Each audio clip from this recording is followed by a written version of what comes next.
for everything. Though we have all traveled many uncertain roads, we have always recognized something wasn't right. We searched high and low, yet our paths had never intersected. Our desire to seek truth, then to speak true, has brought us all together.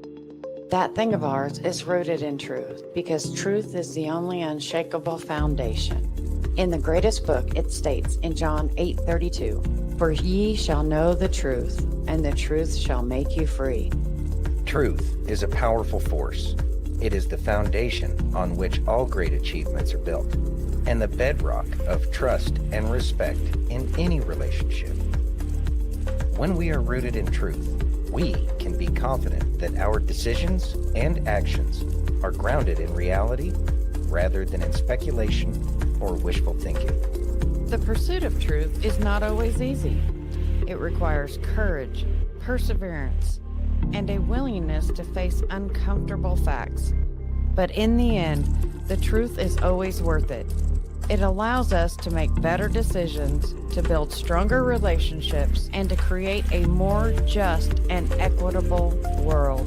From politics and world events to entertainment and pop culture, we've got you covered. We'll explore our history and the stories that matter to uncover the truth that lies at the heart of each one. With our fingers on the pulse of the news cycle, we'll provide the insights and analysis you need to stay informed and engaged. As we stay rooted in truth and let the truth guide us in all that we do, let us be willing to listen, to learn, and seek out the facts, even when they challenge our own assumption or belief. Let us never forget that the pursuit of truth is not just an individual endeavor, but a collective one. Only by working together With honesty and integrity, can we build a better future for ourselves And for generations to come. This is That Thing of Ours. How's it going, everybody? Thank you for joining us today on this Thursday, 17th of July, 2025. I'd like to thank each and every one of you for joining us today on Facebook, YouTube, Twitch, Rumble, Locals, and Pill.net. I'm still trying to get used to that new way. I know. And if you haven't And- already, please take a You're minute loud. and hit that thumbs up. And don't forget to comment after the show and share with everyone, even people you don't like. Yeah, Maybe they'll like us. Maybe they'll hate us. Who whatever, knows? whatever. We're fine either way. We'll be all right. I mean, Yeah, okay. this whole conspiracy theory thing kind of makes you used to people liking or not liking you. Yeah, it's okay. Whatevs. Let's say hi to the fam. Hi to the fam. Got Mike in the house. Hey, Mike, how you doing, man?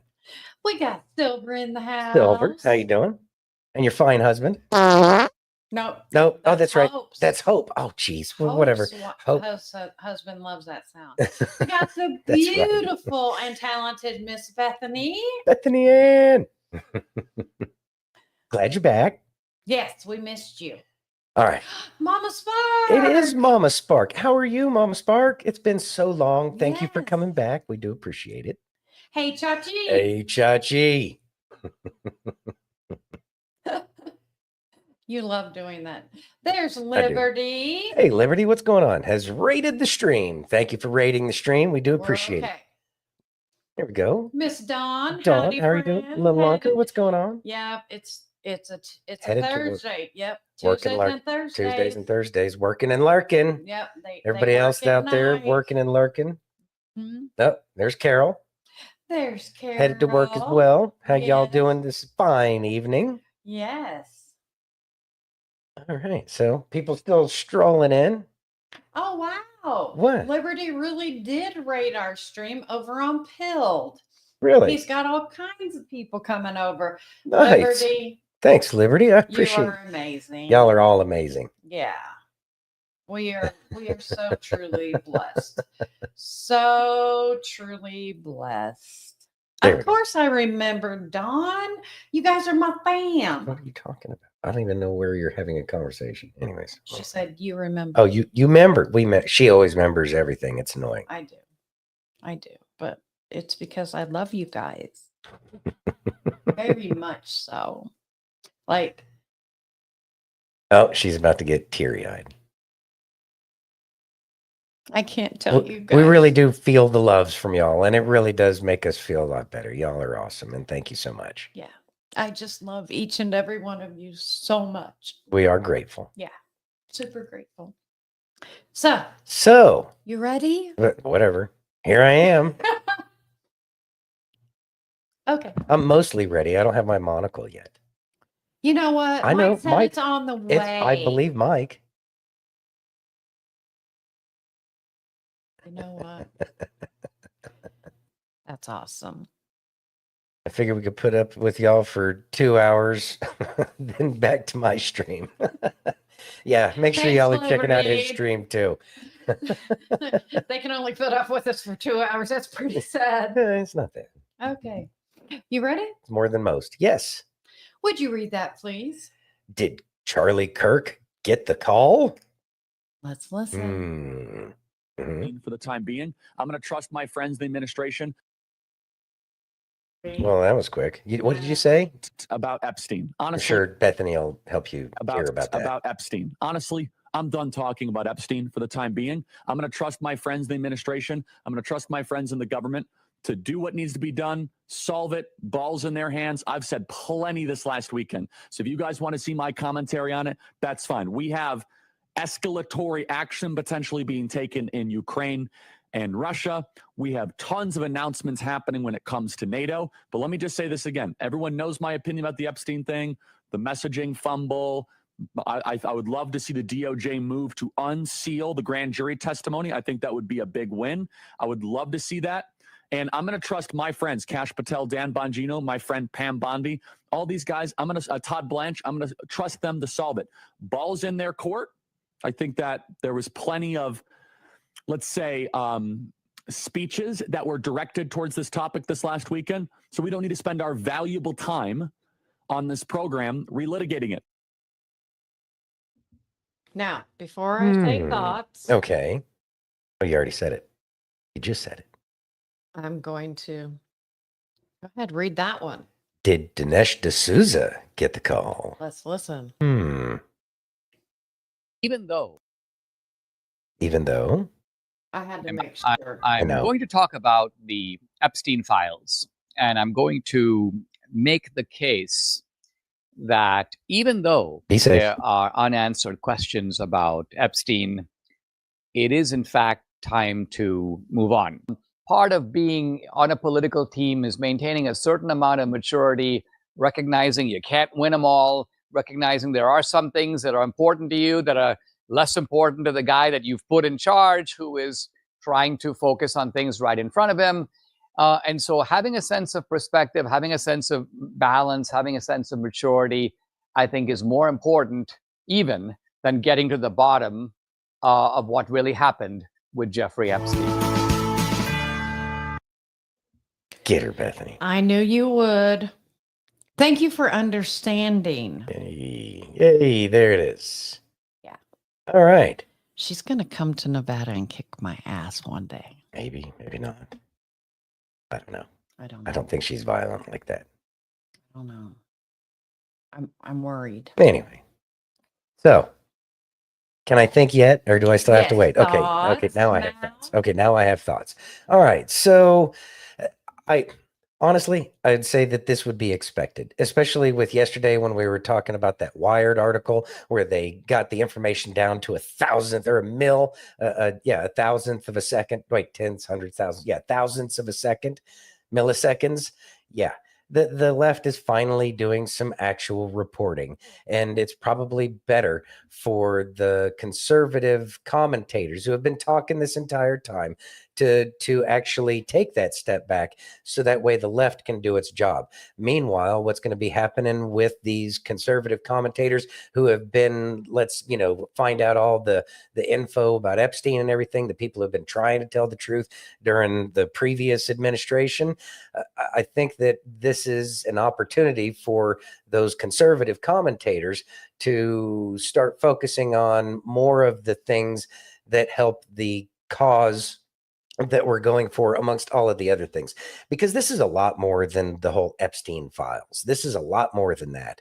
It is about government corruption on so many different levels. And so they're going to be talking. So the left, legacy media, I have a feeling, is going to be talking about all the things that everybody that have been your conservative commentators this whole time, they're finally going to start talking about that. The conservative commentators are going to be going off of current information. Which way are we going? Which way is the administration headed? Where does it look like we're going? And so they're going to be guiding the narrative, I guess, moving forward, which will be the ones that are going to be helping us to get to that golden age that President Trump was talking about.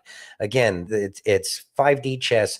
It's going to be take a step back and just kind of watch what's going on, because the left is finally doing some actual news reporting for a change. That means that they can deal with the stuff that's already been dealt with, and then everybody else can start focusing on the rest of it. That's kind of how I see this thing playing out right now. I don't have anything specific that says that that's the case, other than just observation of what I'm seeing happening at this point in time. That's what I got. Yep. You ready? Mm-hmm. How about some Kelly? Yeah, we could use some Kelly. Let's listen, because next we're going to be getting into more Epstein. Yeah, all of that jazz. Ready? It seems to be the main topic of conversation. I wonder It's what's going on. trending. It's trending. Yeah. Let's listen. Mm-hmm. Hey, can I show you something in the Bible today that you just might have missed? But oh, son, is good. Might even change your life today. You remember the story of Jesus walking on the water, right? Of course you do. Now, most pastors, preachers like to preach that from Matthew 14, because that's where Jesus and Peter both walk on the water. You can already hear those sermons right now, can't you? Just keep your eyes on Jesus. Don't focus on the wind and the waves. Focus on the one who creates them. And hey, I absolutely love those messages. I've preached them a million times. But did you know the same story is also told in Mark 6? But there's something just a little bit different about it. See if you can pick it up. Mark 6:48 tells us, Jesus saw that they were in serious trouble, rowing hard and struggling against the wind and the waves. But at about 3 a.m, Jesus came towards them, walking on the water, and he intended to go past them. Did you just catch that?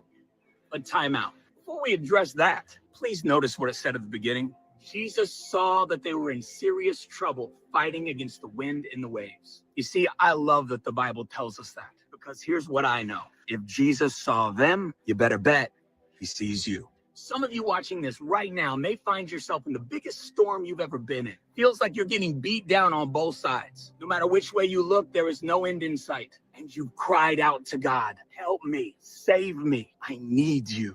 But it feels like Jesus is nowhere to be seen. It seems like he's blessing everybody else and helping everybody else, but not me. Does that sound like you?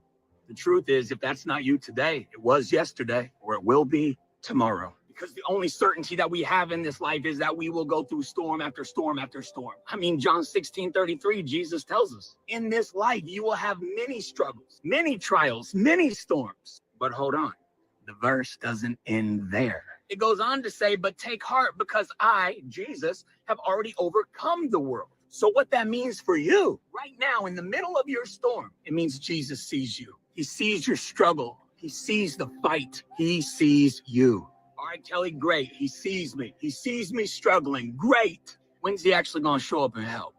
Okay. That sounds like a reasonable response. Let's go back to the scripture. It said Jesus saw that they were struggling just like he sees you. All right, Jesus, you're coming to save the day. I just know it. And about 3 o'clock in the morning, here he comes walking on the water. Oh, praise you, Father. You see me. You're coming to rescue me. You're going to save me. I knew you were a good God. And he intended to go past them. Wait, what? Jesus, you're telling me you see your best friends, your disciples struggling, and here you come walking on the water, and you did not plan to stop? You were going to walk right past them? What kind of loving God would do that? You ever felt that way? I have. But let's think about that for a minute. Why would it tell us that Jesus saw them struggling? And why would Jesus do something as incredible as walking on the water if he never intended on helping? You see, when I first read this story and I caught that he intended to go past them, I asked God that very question. And here's what he said to me. He said, Kelly, I never intended to stop because the plan never changed. And that's when it all clicked. The plan never changed. You see, here's the truth of the situation. Let's break this down. Jesus told the disciples, get in the boat. I'll meet you on the other side. He never said, unless there's a massive storm, unless things don't go according to plan, unless you get scared and freaked out. No. He said, get in the boat. I'll meet you on the other side. The storm never changed the plan. And the storm in your life doesn't change the plan he's got for you either. Please hear me, friends. If God gave you a promise, if he spoke vision into your heart, and you know that what he said is from him and it belongs to you, friends, the plan never changed. See, Jesus never intended to stop because he knew they were going to make it to the other side. Nobody likes going through a storm. But the truth of the matter is this: nothing gets built at the beach. The beach is where you come to hang out, relax, and enjoy. It's in the middle of the storm when you're built. It's in the middle of the struggle when God develops you and molds you and makes you into who he's called you to be. It's in the storm that you find out who you really are. Let me encourage you today, my friends. The storm that you're experiencing today was never meant to destroy you. It was meant to build you.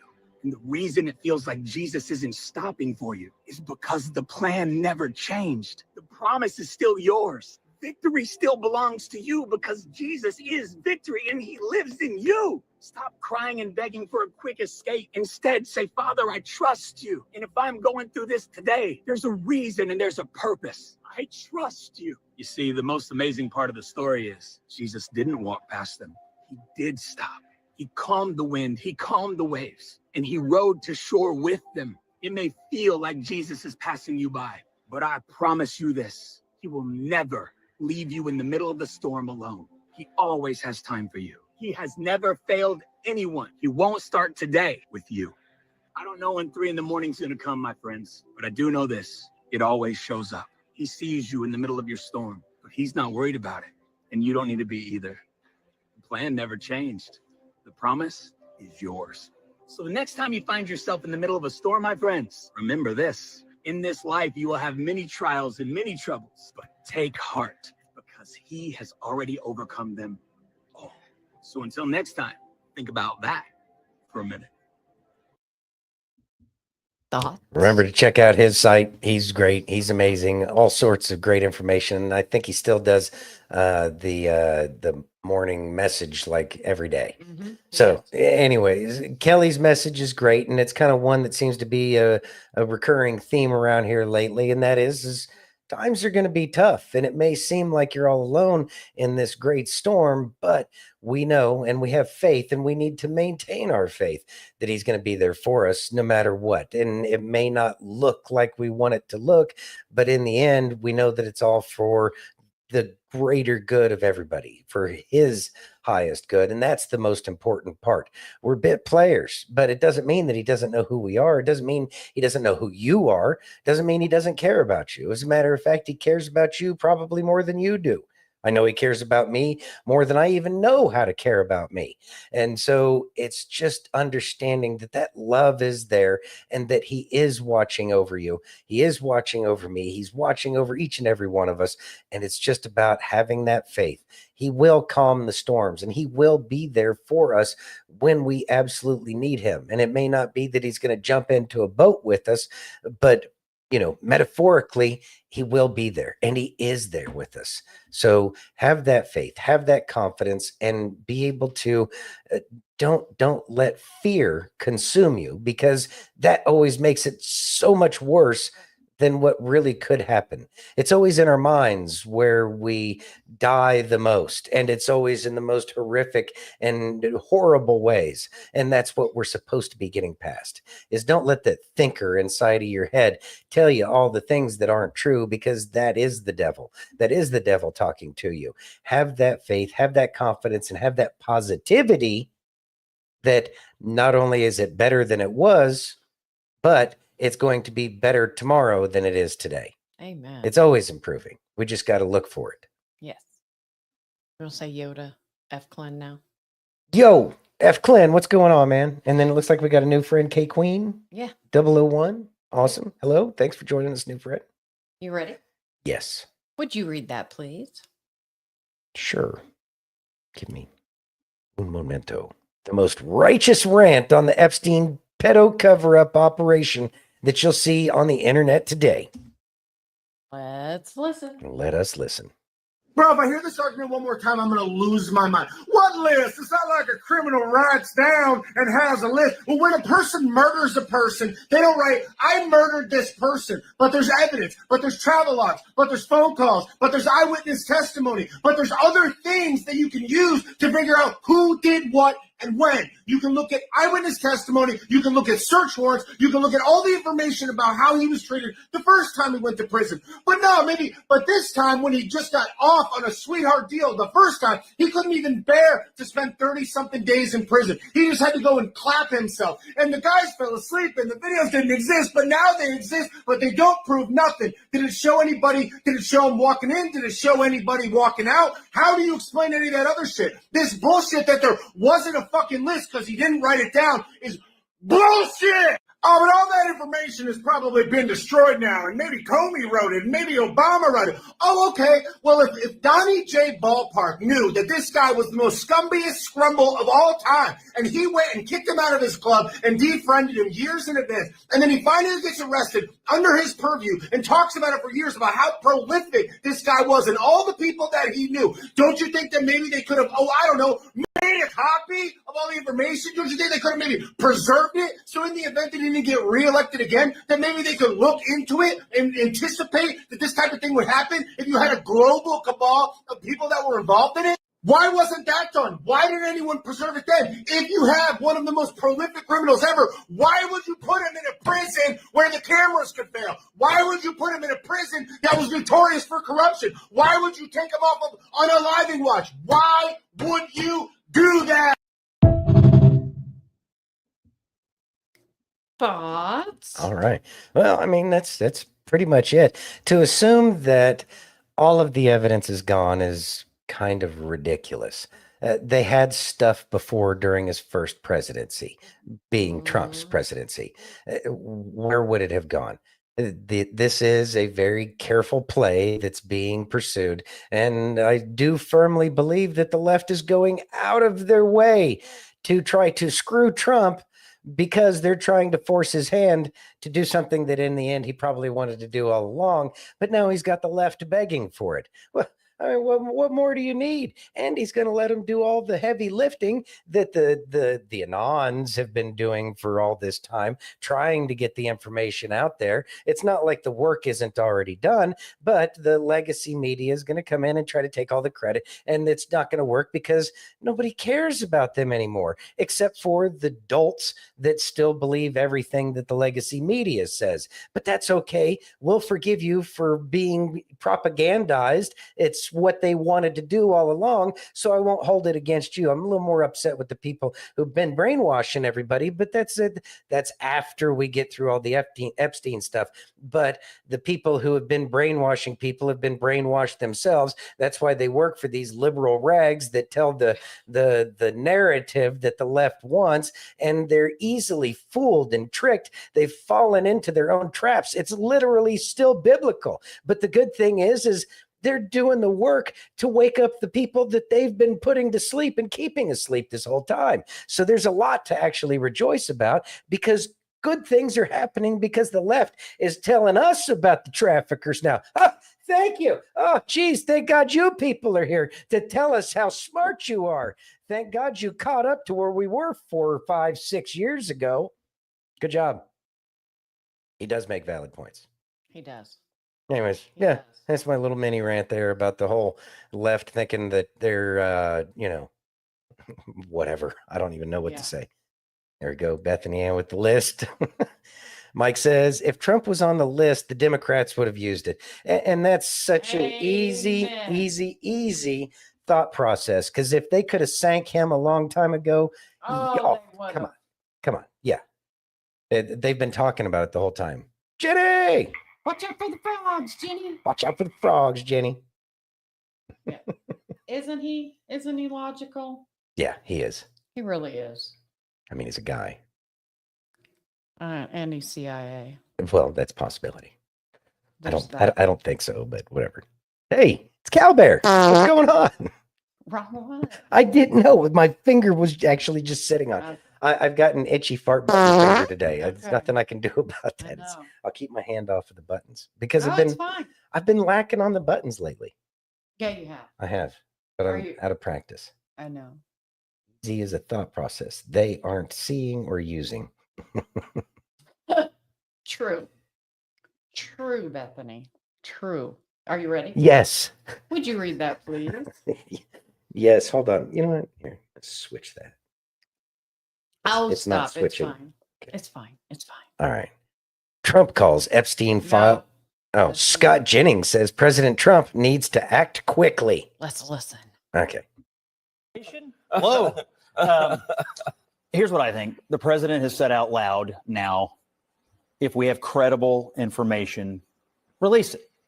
I took that as instructions.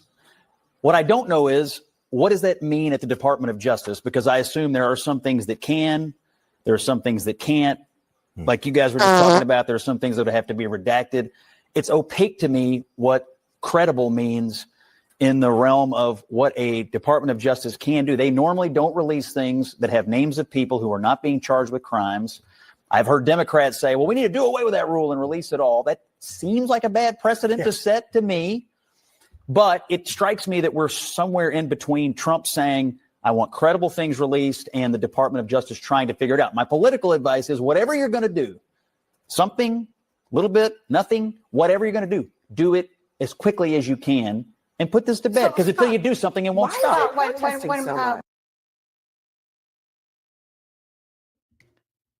Thoughts? All right. So this is all playing out. It's on CNN. Scott Jennings is going to be sitting there telling some truths for a long time. He has been already. He's the one voice of reason on CNN, as far as I can tell at this point. And so again, this is going to play out. Have some patience. I know everybody's got their panties in a bunch about wanting all this Epstein stuff to come out. But again, remember, it's not about him or the island as much as it is about waking people up to the fact that this happens and that it's a lot different than that. The real world is very different than what most people think it is. We're innocent minded. We're innocent minded until eyeballs itching. Anyways, we're innocent minded until we start to see the truth. And you might not even know for the longest time, even though the evidence is right in front of you. Look at everything that's been going on. How many of you have been out there trying to wake up your friends and family members saying, look at this, and they're like, no, it's right here in front of your face. But no, that's not the case, because otherwise somebody would have done something by now. And that's just it. They can't see it. Yeah. And that's okay. But we got to get them to wake up. And that's what is happening right now. And Trump is going to take a fall. He's going to take some punches, but that is done for a very specific reason. I can just feel it in my heart that as this information really starts to catch some traction, that it's going to change a lot. Are we going to be doing any of these? Yeah, we're getting there. Okay. All right. We're getting there. There's just a lot today. Okay. All right. You ready? Mm-hmm. Would you read that, please? Yes. Flashback, March 2025. Trump says the bottom line is the records are getting out. Liberty didn't like your voice. Want to hear that voice again? Or he did like your voice. Yeah. I'm trying to think of what kind of voice. Special. You ready? Yes. There's a lot of intrigue surrounding the release of the Epstein files, Martin Luther King files, John F. Kennedy files. Some current and former FBI agents are saying, some of them telling me, that they feel the FBI establishment came out ahead in the standoff sort of with the New York FBI field office over releasing the records, and your Attorney General Pam Bondi demanding them but not getting all that she wanted. Is that process still on track? I think that's one of the most often questions I've been asked the last couple of days, to release these records on Epstein, MLK, and JFK. Well, Pam Bondi's done a phenomenal job in every respect. And there could have been some holdback. I haven't heard too much about it, but they could. But the bottom line is the records are getting out. Thoughts? Okay, so Trump has been going over about there's a lot of false information in the middle of all of this. And I'm sure that there's some people that could get wrapped up in some things that otherwise wouldn't be wrapped up in it. And that could be like the whole Trump flew on the plane or whatever, and RFK Jr. was on the plane, but that doesn't necessarily mean that they were a part of the festivities on the island itself. Remember, and a lot of y'all have been saying this. No, it feels like hold on, can we put it talking about California? They said it's a communist state. No, it's not that it's a communist state. It's a state with lots of communists. There you go. Yeah. Anyway. There you go. So back to the neo-Marxist. That I can probably agree with, Cal Bear. Fascist going over all of them. So anyway, this is Trump didn't do an about face so much as this is part of the play, and it's all going to be a lot more clear as time goes on. I guess that's about all I got. That's all I have to say about that. Okay, we're going to take a break, turn to God for a minute, and then we're going to get back to Epstein. Okay, you ready? Mm-hmm. Let's listen. Not everybody is replaceable. What I've learned is there are people who really do have the grace for you. What that simply means is God has empowered certain people to be able to do life with you. They're there for the good times, the bad times, and the ugly. We're not always the angel in everybody's story. Sometimes we're the villain. Sometimes we're the problem. Sometimes we're the one who struggles. And when they saw you're ugly, they didn't judge you, abandon you, and say they just don't want to be around you no more. They decided to stay despite it all. The idea that you could just treat anybody any old kind of way. You get to a point in your life where you realize, okay, I should probably address all the ugly in me that can sometimes sabotage my meaningful relationships. The best thing you can do is just appreciate those people. The Bible says, love covers the multitude of sin. And when you have people that love you, that's literally what it feels like. Those people also cover you. And if you ever have those people or find those people, be very careful that you don't scare those people away.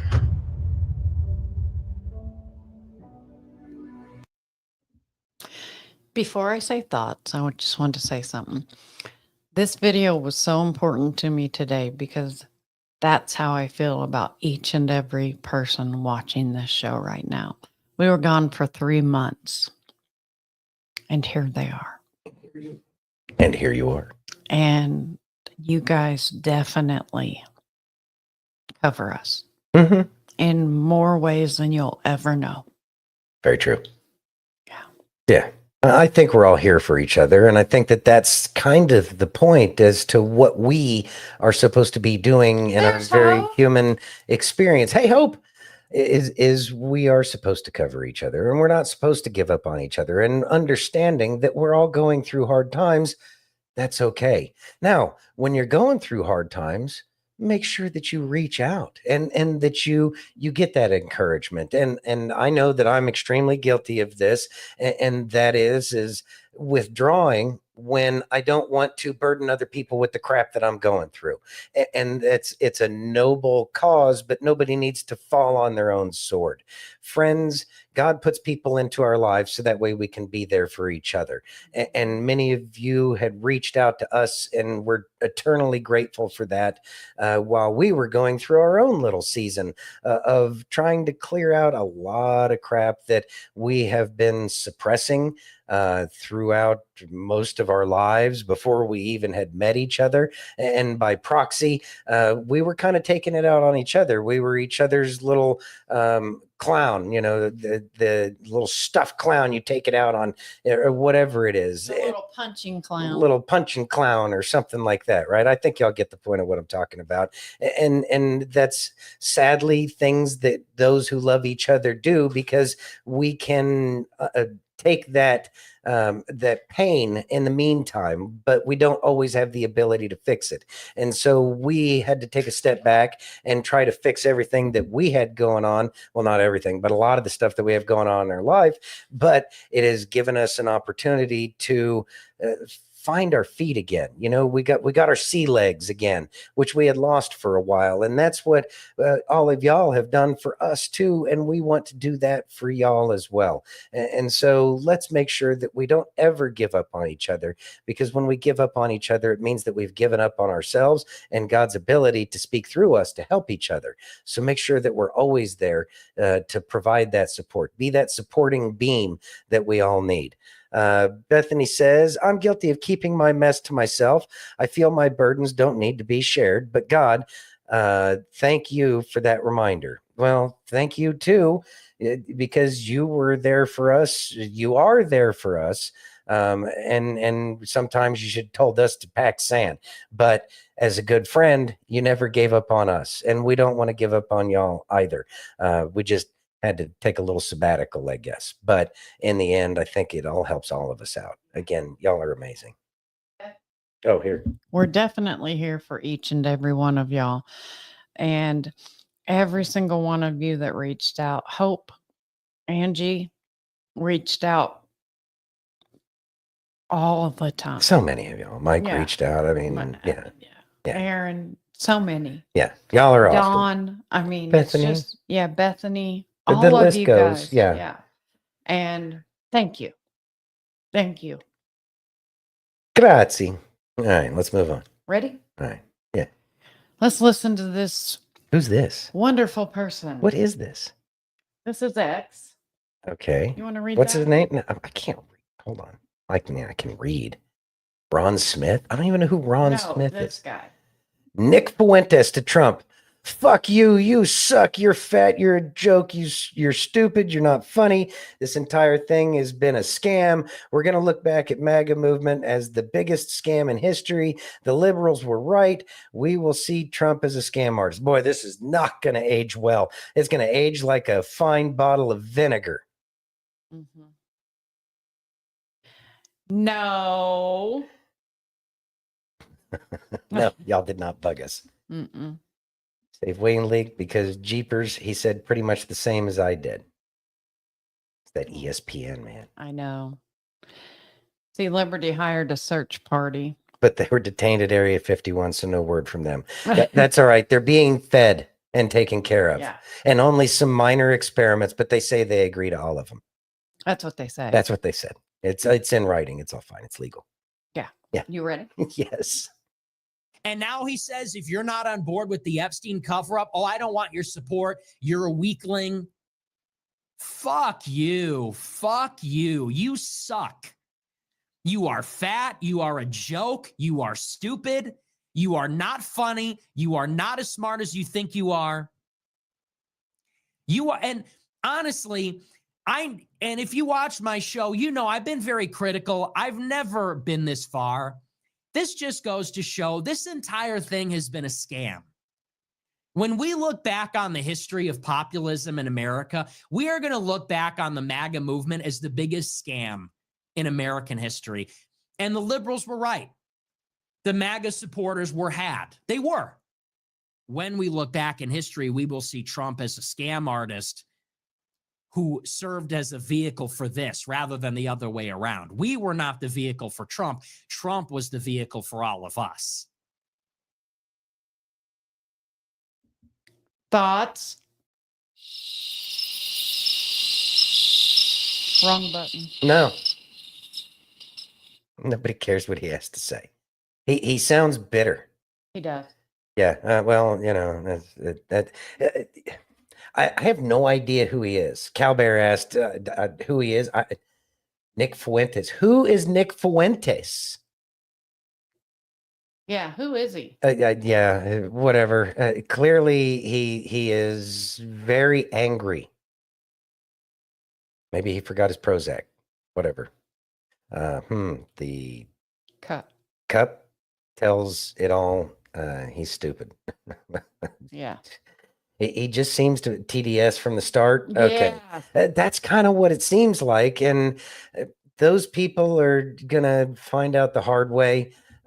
He's clearly partisan, much more partisan than me. At least I try to listen to the crap that they say on the left. I'm just judgmental about it. He's just judgmental. And all he does is call names. Oh, You're going to sit there and call. Wanda Sykes.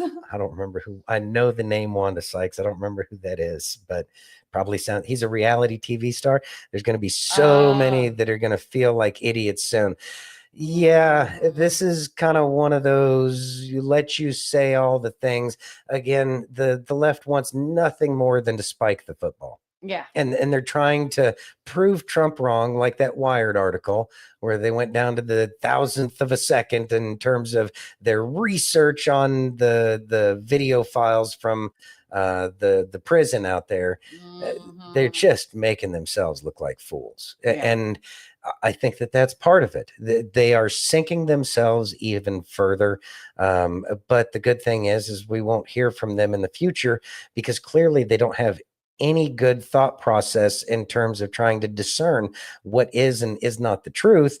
And they're very happy to just regurgitate the pablum that they're fed to everybody else. Pablum being the puke that mama birds give to baby birds. That's well, that's what pablum is. But anyways. Well, I mean, think about it. It's pre-digested food is everything that these things on the far left, because I don't want to misgender anybody, so I'm just going to call them things. Anyways, so these things on the left, it's what they do. They get pablum and then they regurgitate that as well. So, I know. And then people eat that up. I know. What's their little thing on the left? Yeah, I know. With the spoon, whatever. Anyways, Mike says Trump has been right about everything. Give it time, and he will be right again. That's kind of what I'm thinking. Yep. So we got more from the left. More from the left. Would you read that, please? Yes. GOP pressure mounting. Where'd it go? Right here. Okay. For Epstein files release. Hold on. I think I have. Do you have it? I think, well, I was going to catch my notes here. Who is that? Is that the Hill? Yeah. Yeah. Oh, man. And it refreshed over here. So I lost my place of where the good info was, where they showed their stupidity. But let's see. President sought to disavow his supporters who have called for the release of the files, chiding them as weaklings who bought into this bullshit. He pointedly wrote, I don't want their support anymore. Let's see. And then, quote, this has been the biggest split in the MAGA base I've seen in my time, end quote. Representative Ro Khanna, Democrat California, who has joined with at least a half a dozen Republicans in pushing for more documents. That's the play right there. Now you have Democrats fighting for it. Fighting for the release of this. And meanwhile, you have your Jim Jordan who's still fighting for it, trying to get the information out. It's a play. They're being played. They don't even recognize it. And I think that's the real point through all of this is that these people are being played to provide the evidence to the public. That's what's happening. That's how I see it. Yep. Exactly. Only Trump could get the left and the press to agree on how to do something that he wants them to do. I know, right? Masterclass in manipulating a manipulative press. Yeah. You ready? Mm-hmm. More from the left. In Epstein case, follow the money, Democratic senator says. Again, is this the CNN one? No, this is Times. Times? Yeah. Oh, okay. Okay. What did I have in this one? Let's see. There's more to uncover. It's not just the MAGA faithful who are refusing to let it go. Senator Ron Wyden of Oregon, the top Democrat on the powerful Senate Finance Committee, has been digging into Mr. Epstein's financial network for the past 3 years. Some members of his staff have viewed confidential files that shed light on the immense sums of money they say Mr. Epstein moved through the banking system to fuel his vast sex trafficking network. In particular, filings by 4 big banks flagged more than $1.5 billion in transactions, including thousands of wire transfers for the purchase and sale of artwork for rich friends, fees paid to Mr. Epstein by wealthy individuals, etc., etc., etc. So now you have the senator for the Senate Finance Committee, and he's saying, follow the money. Following the money does what? Thank you, Sylvia. What they're doing is absolutely genius. Wyden is not corrupt at all. Is there supposed to be a /S? Is there's supposed to be a Sark tag after that one? Yeah. They don't know. They're red pilling the masses, 100%. Jim Jordan, same bird, same agenda. And then again, dropping red pills. Exactly. So now you have the Senate Finance Committee talking about following the money. Who are they going after? The very banksters that they were protecting this whole time. Now you got JP Morgan, you got B of A, you got BNY Mellon, and I forgot the other bank that's involved in all of this. So now they're going to start looking at the banks, these big banks. Who's bended the knee to President Trump in the past so long? That's right, Jamie Dimon, the CEO, or at least the former CEO of JP Morgan Chase. What is going on there? It almost feels like a disclosure. And so what happens when the government starts attacking the banks to have them open up their books about all of this stuff? We find out about the corruption within the banks. Huh. Geez, what better way to end the Fed than to have the Democrats decide to audit all of this stuff? It's going to create bank audits. The big banks are going to be brought down at least a step or two, and the American people will find out how much we've been getting screwed, and that's really going to change things because, well, now they're going to finally start following the money. If they wanted any pointers or advice, I'm pretty sure that there's some great creators out there or anons like Joe Rambo that are digging into this stuff every day, and the people that he shares, because there's tons of people out there doing this. Information's already out there. Again, a lot of this stuff is for the people on the left who are starting to wake up. How many people from the left decided to vote for Trump during this past election that were never Trumpers before? They're at a different phase in their awakening journey. This is how you awaken people at different phases in their journey. Think of it like a one-room schoolhouse is what we're in. And this one-room schoolhouse, they're teaching everything from kindergarten to at least 12th grade. And that's what's happening. So keep in mind and try to place which grade level each one of these little news articles are in. So we're going to say everything from Drudge Report is going to be your mostly elementary, and then everything from the conservative side is going to be junior high and higher. As a kind of a thought process here in terms of how you can see it. And if we can start looking at news articles with that light in mind, then it helps making reading a lot of this other stuff make a lot more sense. Because as hostile, like that, who was that clown that was earlier calling Trump fat and everything? Nick Fuentes. Nick Fuentes.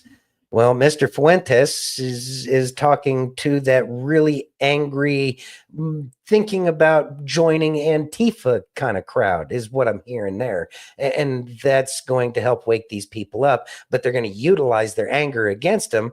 He may unwittingly be doing this, but using their anger against themselves so that way they can come to the light. It's really beautiful. It's, again, feels like it's biblical. Mike says something to think about. Pick your favorite Republicans, politicians. What have they ever done? Nothing. Not much. They talk great, but no action ever. Well, everybody's hands are tied. This is how you untie everybody's hands. Did they fight for election theft 4 years ago? No. Or the J6ers? No, they didn't. Did they ever tell you the corona was BS? No, none of that. Not yet. Have they ever told you that federal taxes are illegal? There's a lot of things to wake people up on. Mm-hmm. And this whole Epstein saga is just the tip of the iceberg. Uh-huh. And so it's a lot to wake a lot of people up. Once each and every one of you started to see the truth, I guess is what we're going to call it. Mm-hmm. How long did it take you to get from where you were when you first started to have your eyes opened to where you felt like you had hit a level of understanding that was far greater than what was necessary to know which direction you needed to go in? Mm-hmm. Yeah, that's that. Ready? That's all I have to say about that. Now we got CNN. Huh? Please. Top oversight Democrat sends letter to Fox News demanding answers on edits to Trump's 2024 Epstein comments. I think there's a video, is there not? No? No? Okay. No. Okay. All right. So, where were we at here? So long story short, in this, it gets at, they talk about how Trump went after 60 Minutes for their BS editing that they did for Kamala Harris. CNN is trying to tie it together to make Fox, try to paint Fox in the same light, but it's nowhere near as sinister as what 60 Minutes had done. And therefore, what it's doing is it's highlighting the correlations between the two, which in the end kind of makes a lot of the things that are going to be coming down the pipeline make a little bit more sense. And it should help people recognize that Fox is really kind of the same thing, but from the opposite side, therefore highlighting, and this is real nuanced. A lot of people aren't going to recognize this that aren't in the conspiracy stuff on a regular basis, but it's highlighting two wings, one bird. And so that's kind of what I'm getting out of a lot of this. Mm-hmm. Yeah. You ready? Mm-hmm. Let's listen. Okay. You know, I heard a quote today that hit a little different, and it said, sometimes nothing good happens to you because you are the good that happens to others. And man, that one stuck. Because if you've ever felt like you're out here giving it your all, showing up for everybody, holding it together, being the strong one, but nothing ever seems to come back your way, this might be why. You see, you are the blessing. The way you love, the way you protect, encourage, the way you stay solid in your character, even when you're tired. That's what keeps other people going. And maybe you ain't being overlooked. Maybe you were built to make an impact. And yeah, I know it gets heavy. I know that it feels unfair sometimes, you and me both. But don't let that make you forget who you are. If this hit you like it hit me, and you're still watching, you're my kind of people. So do me a favor and push all them buttons there on your screen. Like it, drop a comment, share it with somebody else who may need to hear this today. And if you're built like this, go ahead and follow me. You see, we're better together. God bless you. Thoughts? That is, it hits pretty hard, and it makes a lot of sense. Sometimes we're the ones that are supposed to be given the blessings, and we may not get, I mean, we do get blessings, don't get me wrong. Y'all are a blessing to us, but at the same time, you, us, everybody, we go through these challenges in these dark times. You have been awoken for this very moment, so that way you can go out and be that blessing to other people, to give them the faith and confidence. Even if Trump is the Antichrist, you know what? God's got it. Relax. Stop worrying about all these things. It's not helpful. It's not making your life any better. You should be able to see these articles in the news and be able to not have your boat rocked by the stormy seas that you see all around, because you're already anchored in the truth. And so therefore you should feel okay about it. And it's that strength and confidence and centeredness that we're looking for, that we're trying to spread to everybody else. Because what God wants every one of us to be confident that he's got this, he's going to bring it to light, and that we will all come out through this on the other side in a significantly better place than anybody alive today has ever seen. Because this has been going on for a lot longer than any of us have been alive. Unless you were around to know what was going on Jekyll Island or before, we don't know what freedom is. It was stolen from us a long time ago when the Federal Reserve was created. And so as this entity that has owned not only the United States, but has owned all foreign policy around the world, they're going to lose their power. And it's up to us to form and guide and direct where we should be going. And that is faith-based future. And that's kind of what we're here for.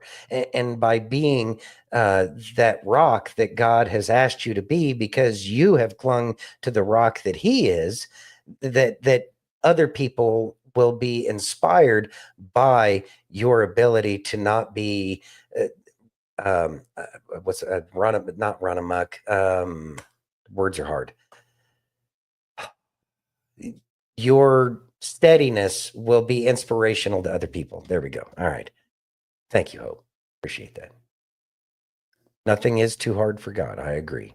Amen. Good times are coming like we have never seen. Yes, the golden age is on its way. Yep. Just got to wipe off the stuff off the gold. I know. Fine.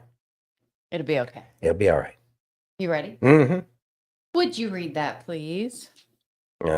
Sure. Minute. Stephen Miller reveals there have already been over 1 million self-deportations. Let's listen. We should. Under Trump, all job gains have gone to Americans. Looking at labor force data, we believe there's already been 1 million self-deportations. Wow. So we are well on our way here. If we stay the course, Jesse, and if illegal aliens understand the consequences of staying versus the opportunities of leaving, we're going to see millions and millions more self-deportations. Because if you stay, here's the consequences. You face sudden arrest, sudden deportation. You face the potential garnishment of all of your income, all of your wages, the loss of your property, incarceration and imprisonment for immigration and other crimes. If you choose to self-deport, you can go back home. You do have the opportunity to apply for legal entry if you wish to do so in the future, and you're going to get a $1,000 check on your way out. So it's a very clear choice. And we're seeing over 1 million illegal aliens are clearly choosing just to go back to their countries. But look, at the end of the day, what this really comes down to is this, Jesse. Who lives in your country determines what your country is, right? Haiti doesn't work as a country. Like, it just doesn't. People have tried forever. People have spent billions of dollars trying to make Haiti work as a project. Haiti doesn't work. If you take Haiti and you move it to America, it's not going to work here. Somalia doesn't work as a country, has never worked as a country. You take Somalia out of Somalia, you put it here, it's not going to work any better. It's not about how you feel about an individual immigrant. It's about the policy at a systemic scale. If you move the third world to the first world, eventually we become the third world. And that's not good for us. It's not good for anybody who wants to live here in the future. All right, Stephen Miller breaking it all down. Thank you so much. Good to see you. We don't have time for rules for men. We'll get to that next time. I know you got a lot. Yes. Thank Thought. I got hung up on us saying that Somalia was never good, because actually Somalia used to be an absolutely gorgeous country before there were some corrupt individuals that had support from other corrupt entities around the world that kind of made their country shit. And so, yeah, that's that. But I have a feeling that I appreciate that, Mike. I have a feeling that as we move forward and as everything gets cleaned out in the future, because there's still a house cleaning going on, and we've got some great articles up that I'm really hoping that we get to tonight, like the State Department guts its office. We're getting there. All right. Anyway, the point being is that it's going to get better, and these places that have been abused, like, oh, I don't know, Somalia, Haiti, you just pick one, right? They used to be beautiful places, and we can't fix anywhere else until we've fixed inside our own house. We got to clean up our own house before we tell anybody else about their hoarding problems, kind of thing, right? And what? You know, you can't tell anybody else how to clean their house if your house ain't clean, kind of thing. Yeah, I know, wild, crazy, whatever. Who knows where that kind of philosophy comes from? But anyways, it's a process, and we're going through it. Only take half of what these talking heads have to say for real. But there's always a smidge of truth. Be they an awakened truth warrior all the way to the sleepiest of swamp creatures. There's still going to be some truth that comes out. It's up to us to extrapolate the pertinent information. Yeah. There you go. Do you think all our housekeepers and gardeners are going to self-deport? Okay, and that's kind of one of the other things.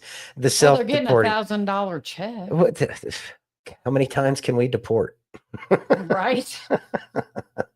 So as Just far go as self-deport. I know that a lot of these people are going to self-deport. We showed the article where they're sending them letters to the places where they live. In Yeah, other we words, played that video. yeah, we played that video where it's like, hey, we know where you live, and I just want you to know it's going to cost you $1.8 million, or you could take this $1,000 and see yourself out the door.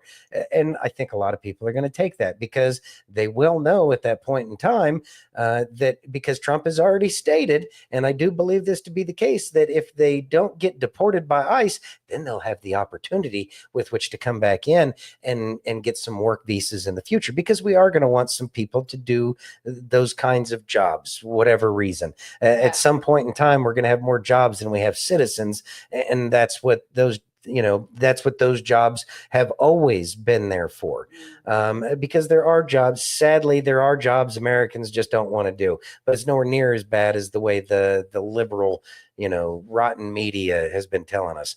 Mike says CIA color revaluations are why a lot of them are shitholes. CBS just canceled Stephen Colbert. Oh, man. Oh, I'm so Oh, sad. okay, well, I don't know how we'll go on without Mr. Colbert. Stop. Good evening. So are they going to continue to self-deport? Yes. As the news continues to talk about, all of the problems with this, I know Mexico is talking about suing because of the one guy that was here illegally that tried to escape by climbing on top of the pot farm that was filled with illegal aliens, and he fell to his death, which is extremely tragic. And I pray for his family and everything. It is a terrible thing. It should never have happened, and it wouldn't have happened had everything been done properly, and not because of ICE is what I'm getting at there. Yeah. It's not ICE's fault. This person was trying to run away from being caught. Nobody told him to climb up on that. But those things, this should not be the case. Right. Just like no one should ever shoot a police officer for getting a ticket. Well, there's that too. Yeah. But people do dumb shit every day. Exactly. They keep making dumb people. I know. I don't know why. I don't know. For entertainment value? I don't No. know. You ready? Yes. Would you read that, please? Oh, gee. Okay, here we go. Glorious. NPR asks for proof it's fake news. GOP Senator John Kennedy brings receipts with fire. You ready for some Senator Kennedy? Bring the fire. As far as the accusations that were biased, I would stand up and say, please show me a story that concerns you, because we want to know and we want to bring that conversation back to our newsroom. I want to give you a few examples of stories that NPR has published using taxpayer money. I'll just read the headlines. First headline, NPR News Service. Michael Avenatti, quote, a profile of the media savvy attorney. They love Michael Avenatti. You know where Michael Avenatti is today? He's in jail. You know why? He's a crook. But for a while, he was a media darling on NPR. Here's another headline from NPR. How racism became a marketing tool for country music. I kid you not. The American taxpayers are spending $500 million a year to pay a local station to buy content that says country music is racist. Here's another headline. Eating less beef is a climate solution. Eating less beef is a climate solution. I don't have anything against vegetarians. I'm a semi-vegetarian myself. I eat beef and cows eat grass. So that makes me a semi-vegetarian. But that's my choice. I don't have a problem with these headlines. Is that close to an assault vegetarian? If you want to publish articles like this, which no person with a brain above a single-cell organism would call fair and balanced, if you're a news outlet and you want to publish this kind of stuff, that is your right as an American. We have freedom of the press. We have the First Amendment. You're not free in our country if you can't say what you think. You're not free in our country if you can't express yourself. I'm all for this, if that's what these outlets want to do. But I'm not for taking $500 million every single year and giving it to these stations to the exclusion of everybody else so they can do it. Thoughts? All right. So Senator Kennedy just presenting facts at this point in time, showing people how rotten NPR has been, about how they have propagandized what would otherwise be taxpayer dollars, which, if I'm not mistaken, it's illegal to do all that, or at least they certainly should have had any of their licenses pulled, because they're supposed to be, you know, kind of balanced in terms of their reporting. But the legacy media has done nothing but present their one-sided, myopic view of everything. Let's see. I'm upset. Carol backed over a trash bag muffler and leveled it. Then you play the fart, and I'm laughing. Thank you much. It was meant to be. I guess it was meant to be. So, yeah, again, more exposures. Exposures are going to continue to happen. And the walls are still getting ripped down in terms of the crap that the swamp creatures put up. And these are the kinds of things that need to keep our positive perspective in terms of we're still moving forward with getting rid of a lot of the castles that they had built. Those castles are still getting ripped down on a daily basis, NPR being one of them. They're getting their funds taken away. They're not able to do the things that they used to do, and it's becoming very apparent. You know, they're going after these criminals in LA proper, despite all of the protests and violence committed against our law enforcement agencies and officers, so that way they could persist in their illegal things that they're doing out there. And it's not just in California. So positive things are still happening. Exposure is still happening. Funds are still getting taken back. Banks are getting exposed. Bankers are getting exposed. It's all still happening. The only thing that's changed is President Trump said, you leave it alone. Can you play a few sounds for Silver? She thinks you only have a fart button. I only have a fart button. No, play the other ones. Well, I got my bullshit. Come on. Okay, let's see. I got my Doge. Of course, we got the Leroy Jenkins. Then we got. I'm not gonna make y'all suffer through Leroy Jenkins.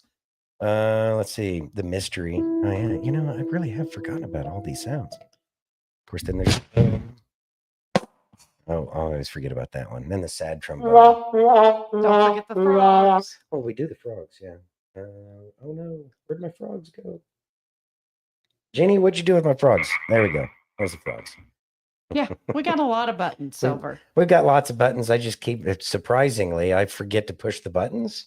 Which is weird. Which is really weird because it's like a push sport. buttons. If there was a sport of button pushing, that would be mine. I think it's called the lawyer. He would win a gold medal. Should have gone to law school. Yeah. Whatever. You ready? Yeah. Coulda, woulda, shoulda. Would you read that, please? Yes, the fine people over at Mother Jones. The State Department guts its Office of Combating Human Trafficking. The cuts come as Trump reels from MAGA anger over sex trafficker Jeffrey Epstein. So, interesting article.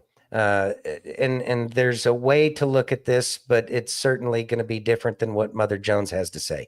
And I'm just going to kind of pick up here at the second paragraph. As part of downsizing, the Trump administration on Friday cut 1,353 positions at state, about 15% of its Washington-based staff, and the largest reduction in decades. This reduction in force, or RIF, targeted foreign policy goals that don't align with MAGA values. This included closing or eviscerating entire offices that promote democracy, combat genocide, and violent extremism, help resolve armed conflicts, and supported women's rights. Among them was the Office to Monitor and Combat Trafficking in Persons, known as the TIP Office. For 25 years, the TIP Office has worked to combat human sex and labor trafficking around the world. Blah, blah, blah, blah, blah, blah. That's what I think about that. And the reason why I say that is because if they were doing such a good job, then why has there been an increase of genocide, violent extremism, armed conflicts, and women's rights have been wrecked all around the world, let alone the human trafficking issue? So clearly, they don't need any money because they suck at their job. I don't know. Maybe I'm seeing it all wrong, but I'm certainly not seeing how those trillions and billions of dollars that they've been giving away have had any value add, because meanwhile, people like Jeffrey Epstein have been able to go out and go do all their things. So how well is it really working? And is it really a necessary function? Let's see. Cal Bear says, doing a great job, aren't they? Yeah, exactly. Yeah. Wonderful. Yeah, it's wonderful. Just look at how great everything was compared to when George Bush Jr. When Jr. took office. By the way, the first person that started that was actually a Clinton appointee, and she created the office. Yeah, definitely do some deep dives about that office if you want to, and it certainly becomes very clear real fast as to why it might not have been as effective as the American people would have wanted it to have been, considering everything we think we understand about the Clintons. Right. You ready? Yeah. Would you read that, please? Netanyahu after Trump call on Gaza church strike. Israel regrets stray ammunition hit building. All right. So, and I think that's really all the article. Hold on. I'm trying to find the article up here. Come on, computer. All right. Following a call from President Trump, Prime Minister Benjamin Netanyahu expressed deep regret Thursday over the accidental strike on Gaza's Holy Family Catholic Church that killed 3 people and injured 10 others. Hold on 1 second. Silver, you can still just listen. Dinner. It's okay. And the pause button works too. Let's see. In an official statement, Netanyahu said the church was hit by a stray ammunition and expressed sorrow over the incident. Every innocent life lost is a tragedy, the statement read. He emphasized that Israel is investigating the event and remains committed to protecting civilians and religious sites, which I do believe. There was one coincidence, however, that I did see, and that This one has a video if you want to listen. does it have? Let me just get this one little tidbit out, and then if you want to play the video, that's fine with me. Let's see. One of the people who ended up not making it through that attack was some appointee by the previous Pope Francis. War is hell, and it is awful that people lose their lives, but it would not surprise me if that accident wasn't as accidental as Israel would like us to believe. I don't know. Yeah. I'm going to play this video real quick. Yeah. After the ad. After the ad, of course. Yeah, Clearly, after you must watch the advertisement. Positive reaction. He called Prime Minister Netanyahu this morning to address the strikes on that church in Gaza. And I understand the Prime Minister agreed to put out a statement. It was a mistake by the Israelis to hit that Catholic church. That's what the Prime Minister relayed to the President. And you should look at the Prime Minister's statement that will be coming out. Positive reaction. There you go. So, you know. Okay. I'm sure it was a mistake. Oh, injures. Did not kill. Okay, good. Did not kill. Let me go ahead and share this real quick so that way y'all can see the article. And here we go. Print recipe. Okay. Israel strike on Gaza's Catholic Church injures friend of Pope Francis. Cardinal says 3 people were killed after a tank attacked the Holy Family Church on Thursday, with Father Gabriel Romanelli among the wounded. Okay. So people did die. So yeah, 3 people died. How a tank can accidentally shoot a church is 100% beyond me. But don't you have a little experience with that? But I don't have experience with the Merkava tank. So maybe it's different. It could be very different. Oh, so I don't okay. want to speak about things that I don't really have an understanding of. Oh, okay. Interesting. You ready? Yes. Let's listen. We should. Is this God? We need God right now. Okay, good. The greatest proof that you are growing in your relationship with God is sometimes the fact that you don't feel like you are growing in your relationship with God. I'm sorry for everyone who always needs a goosebump to feel like God is with you. But sometimes the greatest growth in your life is not going to be on the surface of your emotions, your feelings, or your senses. Sometimes the deeper work that God will do is much greater than the highest work that God will do. For what is the building without the foundation? Hey, Wild Irish Rose, thanks for joining. And she shared us everywhere. She's been sharing us, if I remember correctly, from the get-go back on Truth Social when we were one of the first people to get on Truth Social.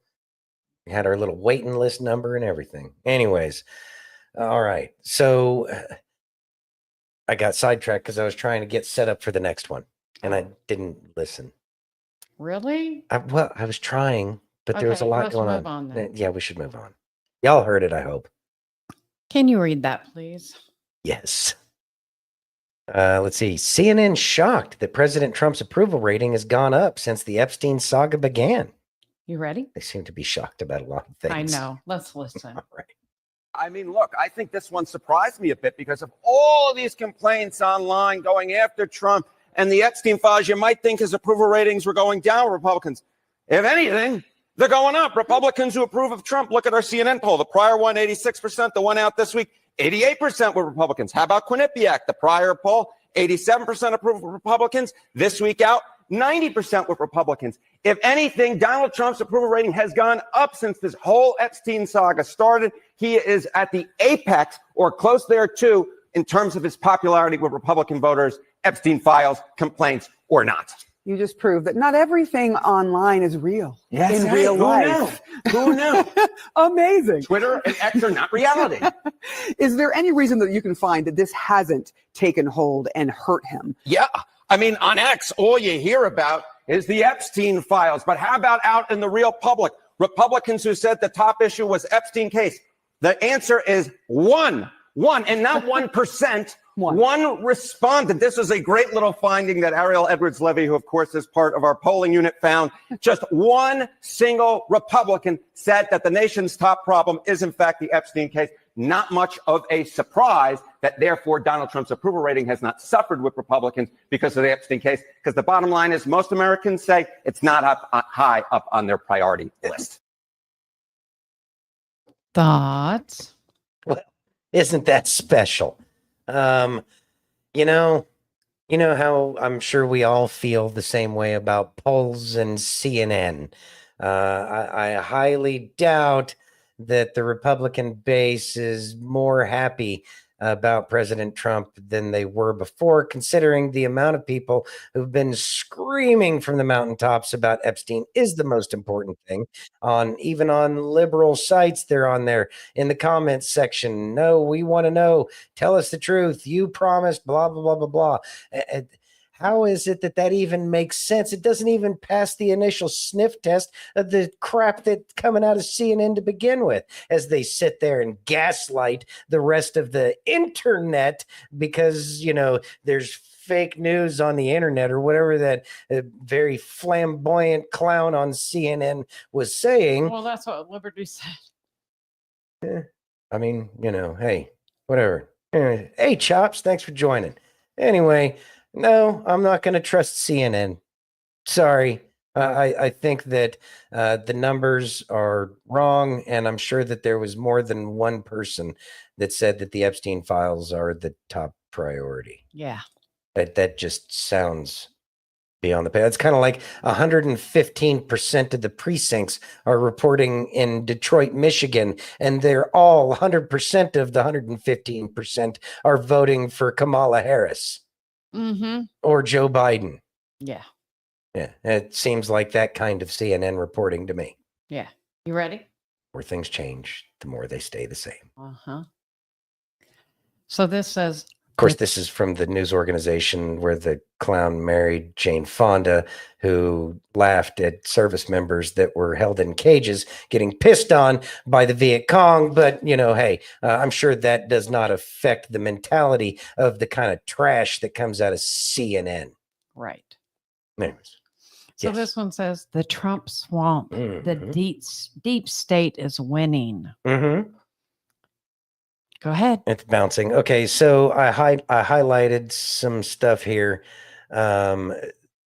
It was, there we go. It's not just Trump's most sycophantic followers who aren't buying what Patel, Bondi, and Trump are selling, which is the exact opposite of what CNN just told us.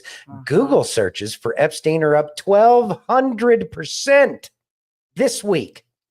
And interest in the subject easily outpaced queries about Elon's AI going full Nazi and Trump's latest battery of tariffs on Canada, and Brazil.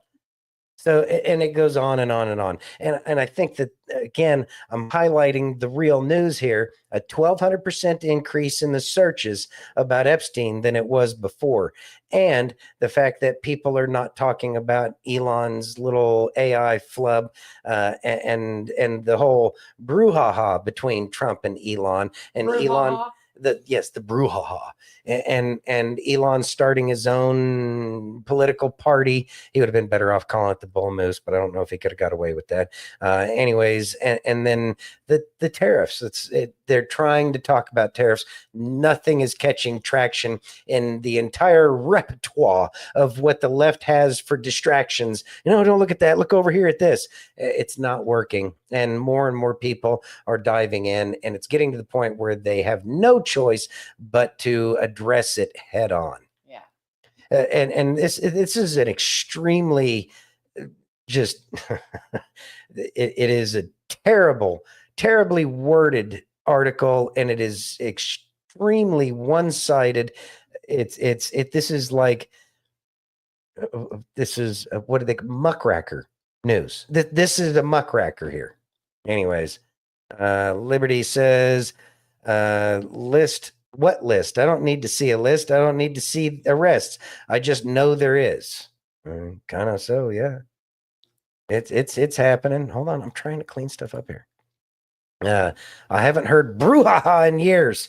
Yes, I try to bring back the classics. Shenanigans is overplayed, so now we need new ones. New old ones. New old ones? Yes. Okay. New old stock. Ready? Yes. Would you read that, please? Trump's approval rating on immigration and government spending has slipped. A new Associated Press NORC poll. Who's NORC? I don't know. Okay, and these NORC people. Yeah. I did not see this one. I sent it to you. No, I didn't see it. Okay. Only about 1/4 of U.S. adults say that President Donald Trump's policies have helped them since he took office. That seems about right. According to a new poll that finds underwhelming marks for him on key issues, including economy, immigration, government spending, and healthcare. Well, yeah, that's because your kind over there at the AP are the ones that are getting in the way of him actually fixing this country. Let's see. They go on further to say, in fact, the Republican president fails to earn majority approval on any of the issues, including the poll from the Associated Press NORC Center for Public Affairs Research. He's even slipped slightly since earlier this year on immigration, which has consistently been a strength for him in his second term. Can you all get together with CNN and come up with one narrative? And what's the narrative here? If you could help us with the narrative, it would help us. Or if nothing else, it would make it a little bit more challenging in terms of trying to overcome your ignorance and inability to present facts and truth, so that way the people can make decisions for themselves. But you're doing a great job of telling people what to think, but it just makes it so hard for people to know what they're supposed to think if y'all keep telling everybody different stories about what they're supposed to think. So if y'all could get your fascism back together, a little bit more cohesive fascism, socialism, whatever, Marxism, it would make it a lot easier to put the people back under the ether. But in the meantime, you're doing a great job of screwing it up. And President Trump's going to keep winning and using y'all like the tools that you are. Well, there's that. Yeah. Yeah. You ready? Yeah. Don't be communist. Let's listen. All right. Here. And I know everybody not gonna say amen. It's cool in the game. But here's a phrase we don't hear in church no more. Here's a phrase y'all don't have in y'all conversations no more. Because when stuff go wrong in your circle, what you say? I gotta figure it out. When stuff go wrong for you, what you say? Man, we gotta figure something out. When people walk out, like what you say, man, I'm just praying. Job says, I'm giving you language that the devil don't want to hear. What's that? I still trust you. I don't know who I'm preaching to in here. I'm only preaching to 3 of y'all who got every reason to go back to what you used to be doing. But you can lift your hand and say, God, I'm still holding on. I'm preaching to 3 people who can say, life has been crazy, but on Christ the solid rock I stand.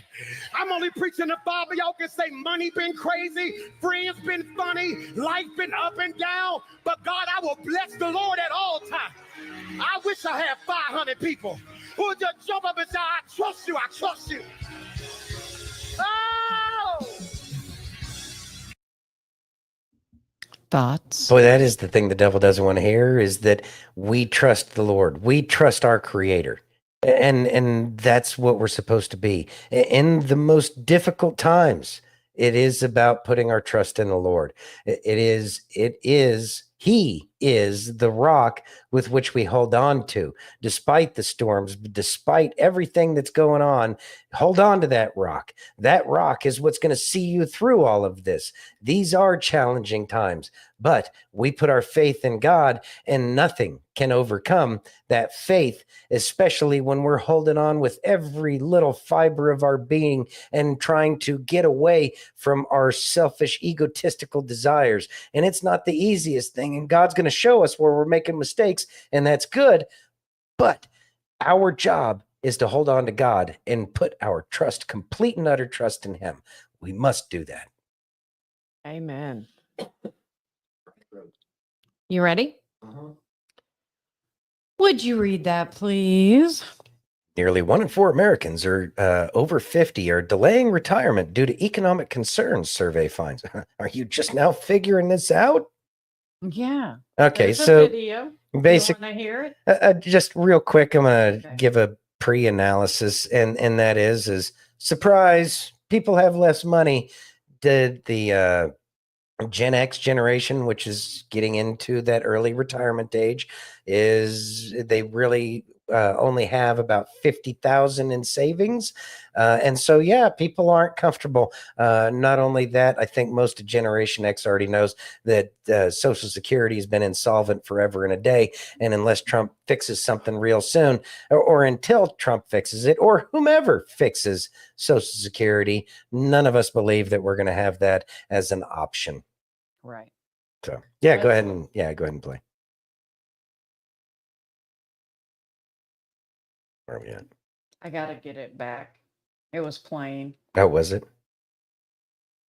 Inflation has been moderating. Look at these talking heads. But prices are still nearly 24% higher than at the start of the pandemic. In our series, The Cost of Living, Americans are telling us about their struggles to make ends meet. And we conclude And how much with a did you widow pay on these Social people to say Security. this shit? After rent, she has less than $200 to live on.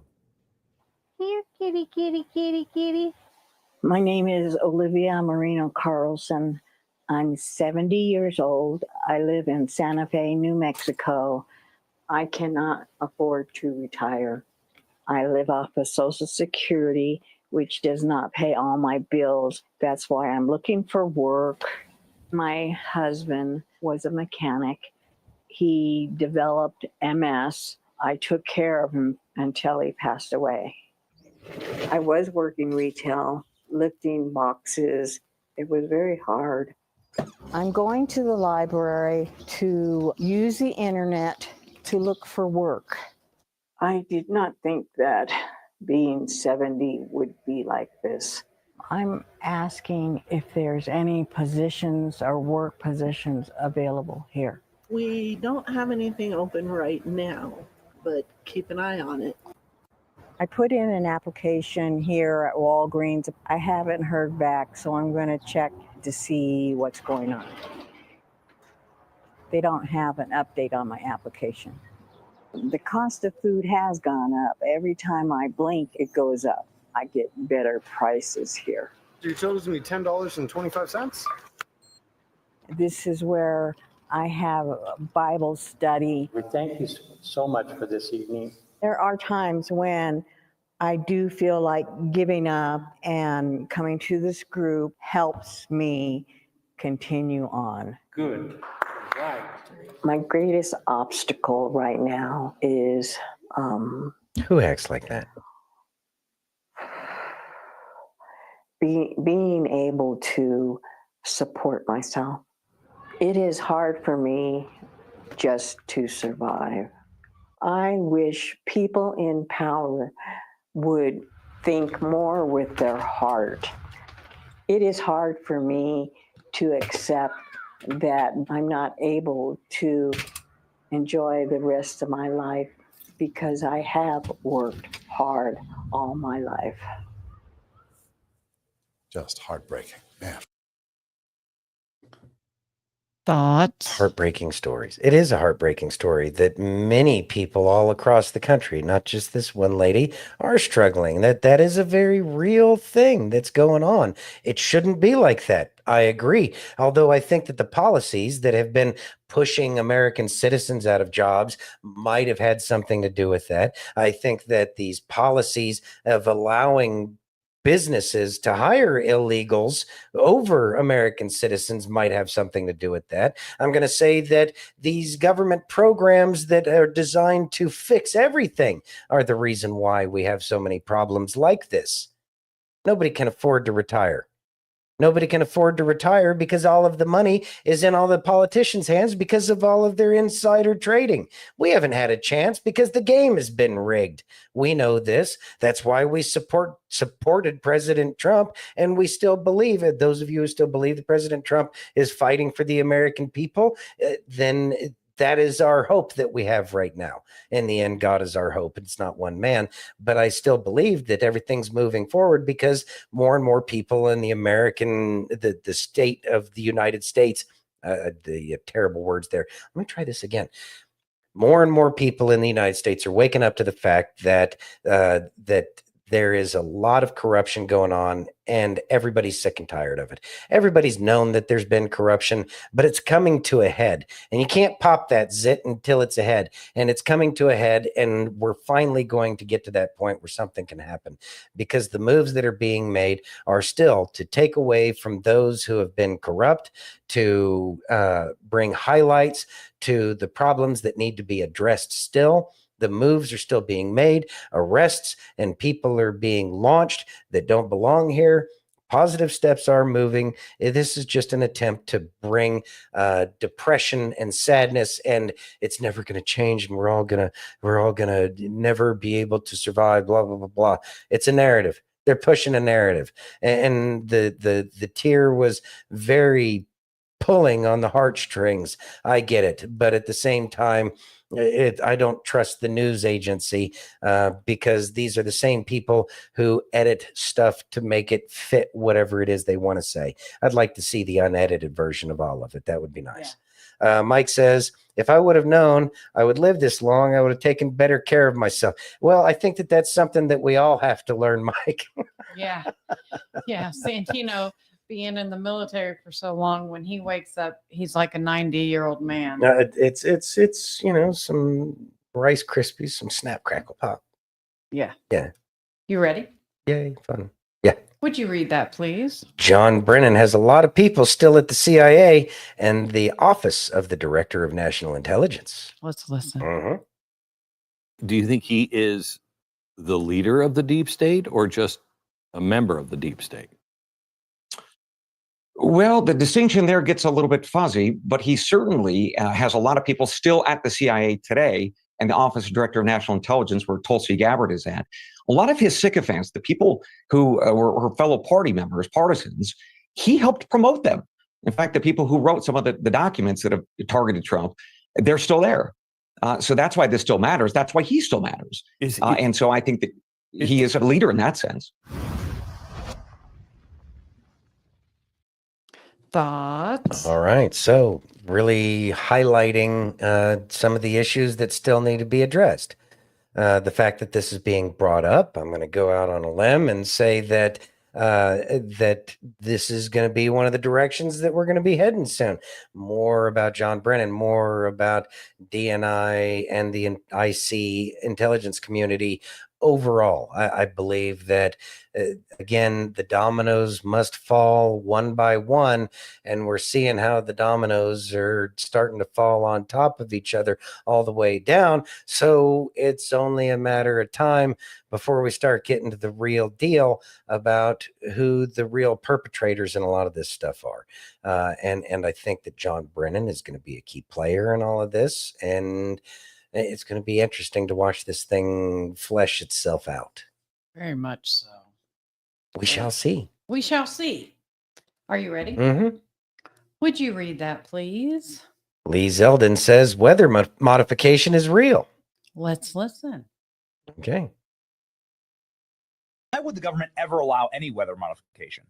Like, is God not good enough? I don't understand. So there is proponents believe that we should be combating global warming by deflecting sun rays off of the Earth. That we should be, using clouds to be able to make sure that we're not getting heated here at Earth's surface.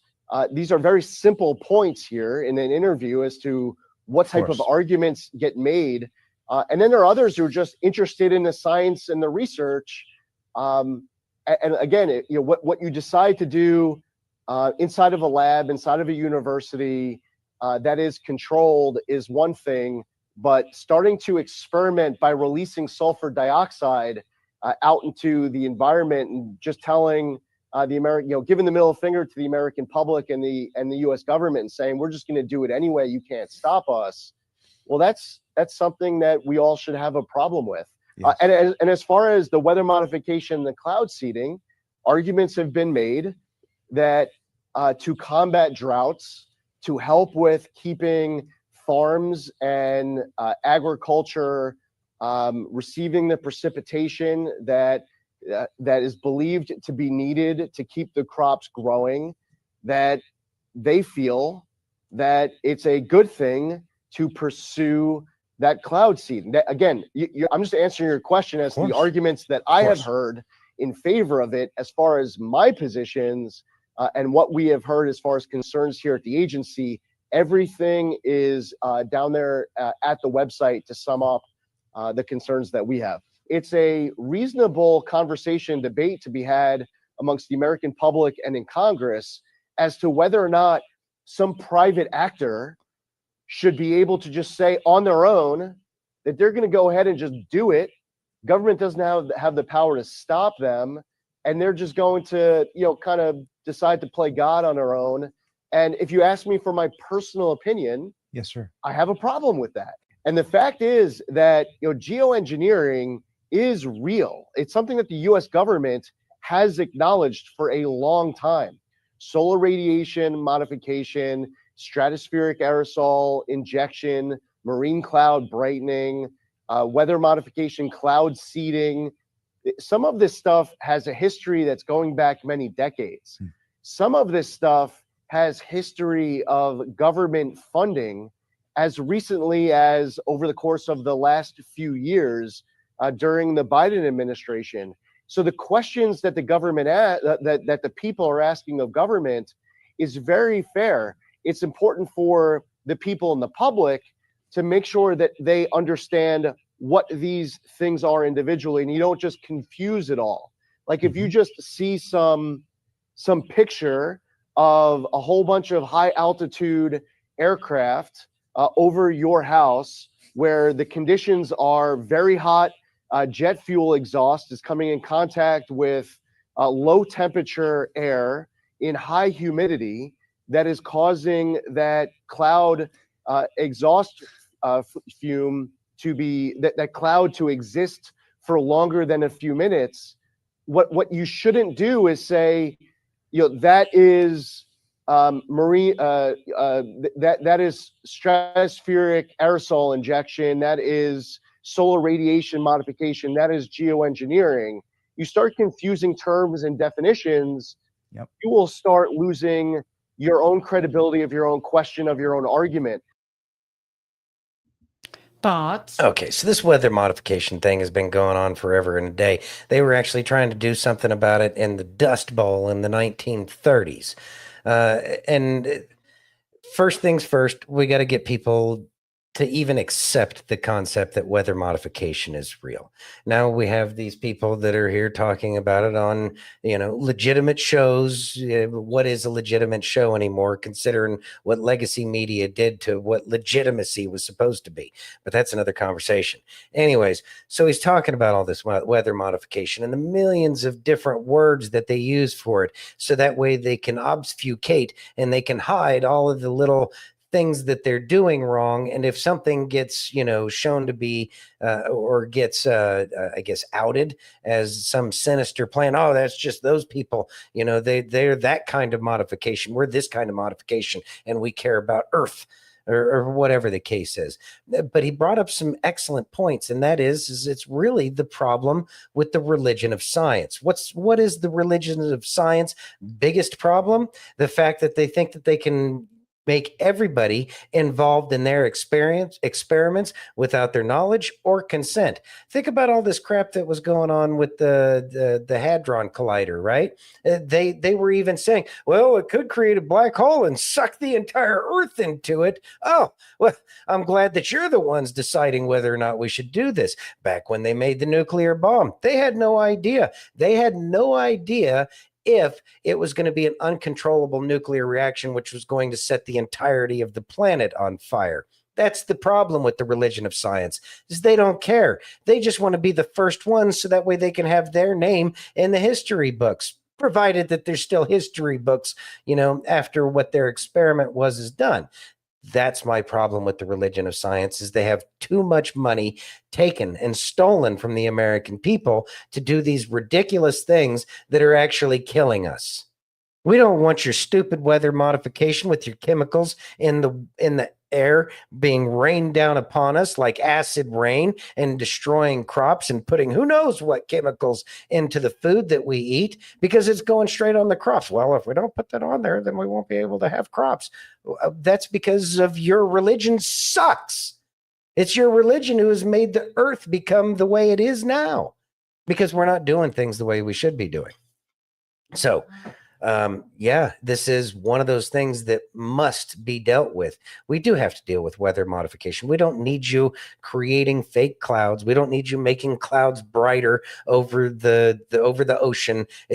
No. It was just fine before you started screwing with it. Maybe you don't need the money that you have. We need to reduce the science budget a lot.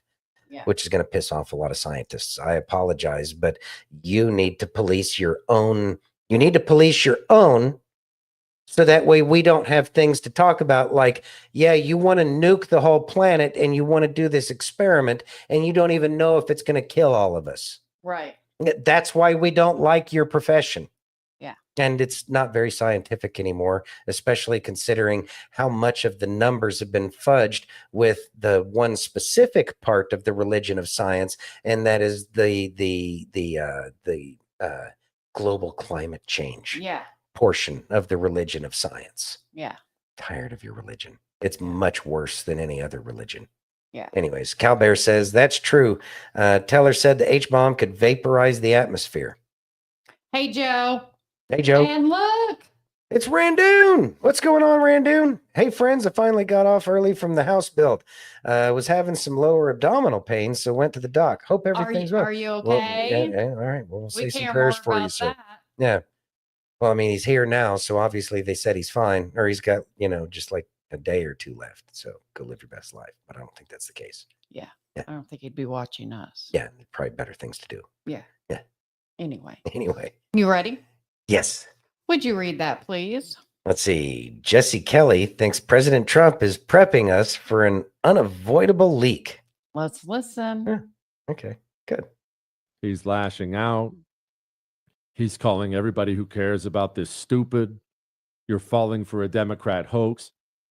I think he knows that, yes, the communists, that they made additions to these files, additions that will make him look bad and criminal.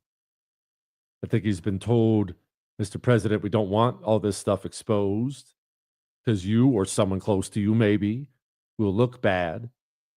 And I think that's why he's taken the very bizarre stance of, you shouldn't talk about this anymore. Shut up, you idiot. Let's talk about something else.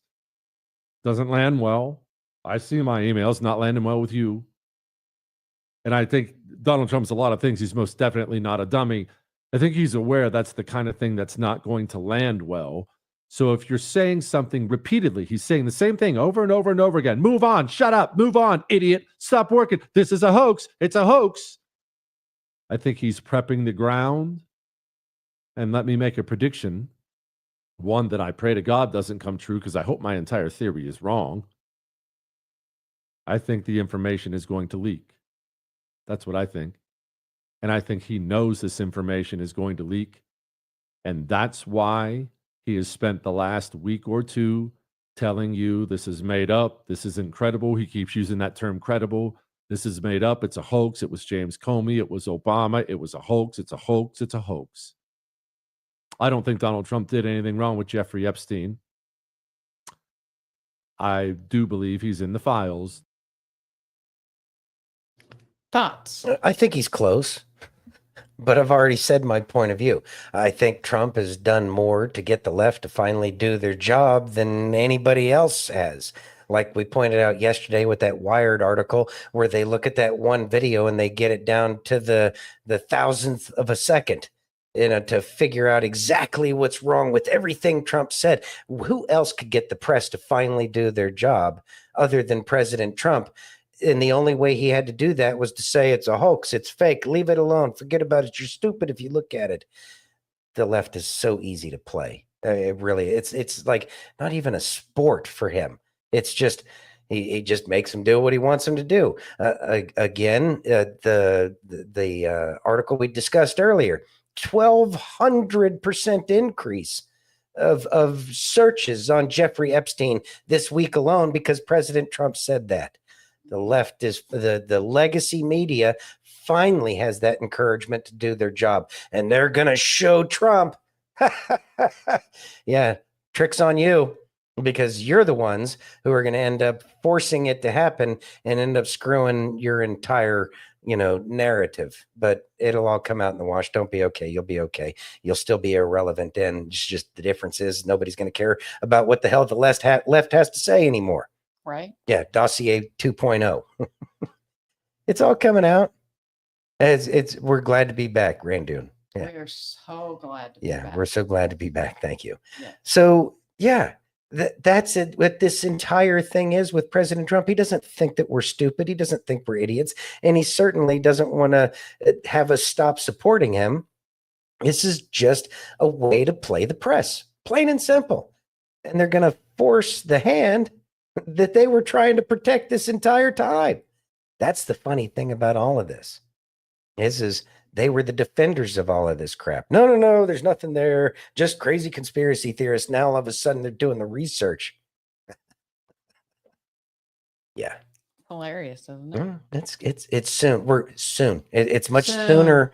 It's much sooner than we probably think it is. I do really have a feeling that this information is going to come out and everybody's going to be surprised. Yeah. Yeah. And Trump was right.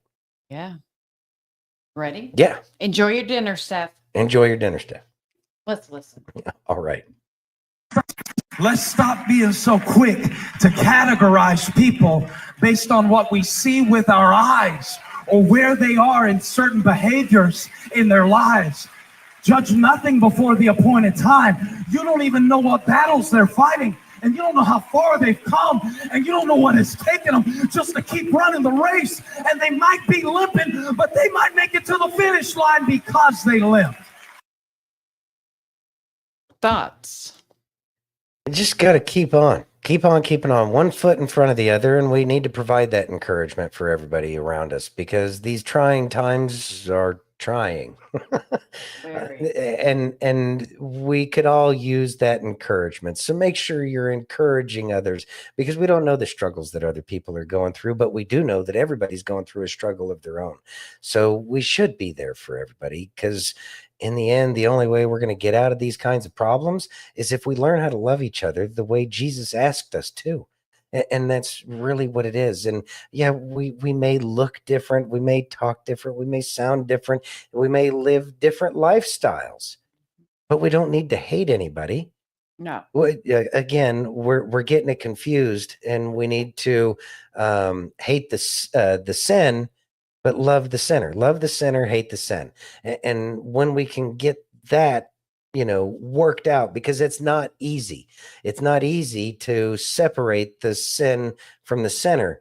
But which one are we trying to say? We're trying to save the person that is sinning, so that way they don't do it anymore. So got to find a way to love harder, folks. Yes.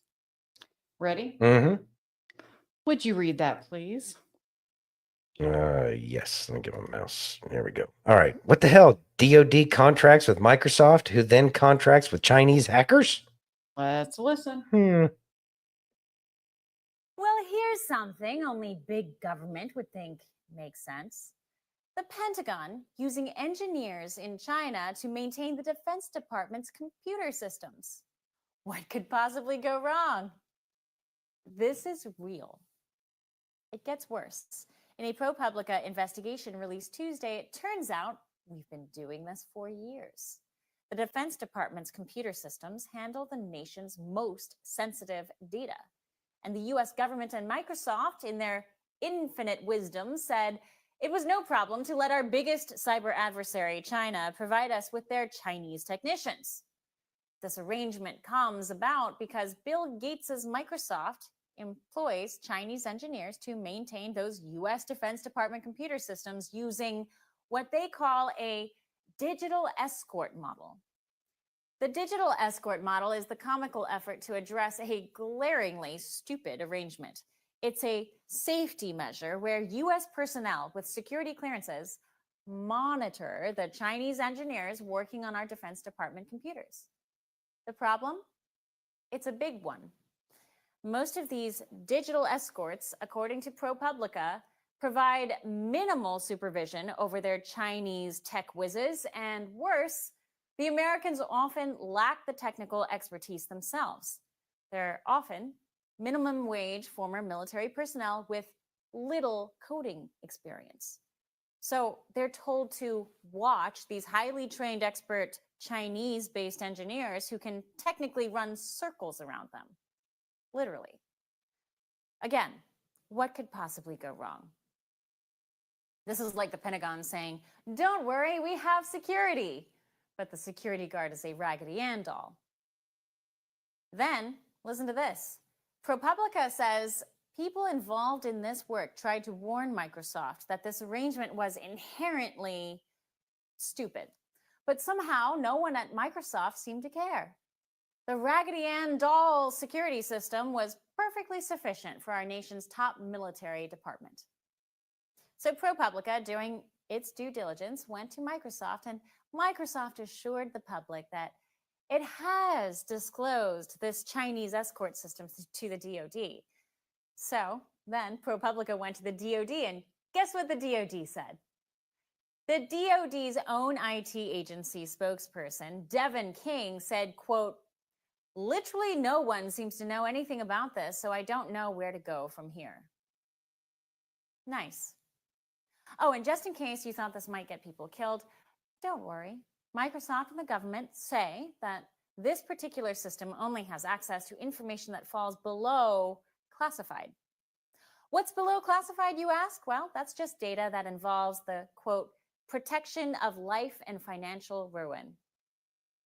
The loss of this information, even though it falls below classified, would have, quote, catastrophic adverse effect on operations, assets, and individuals, the government admits.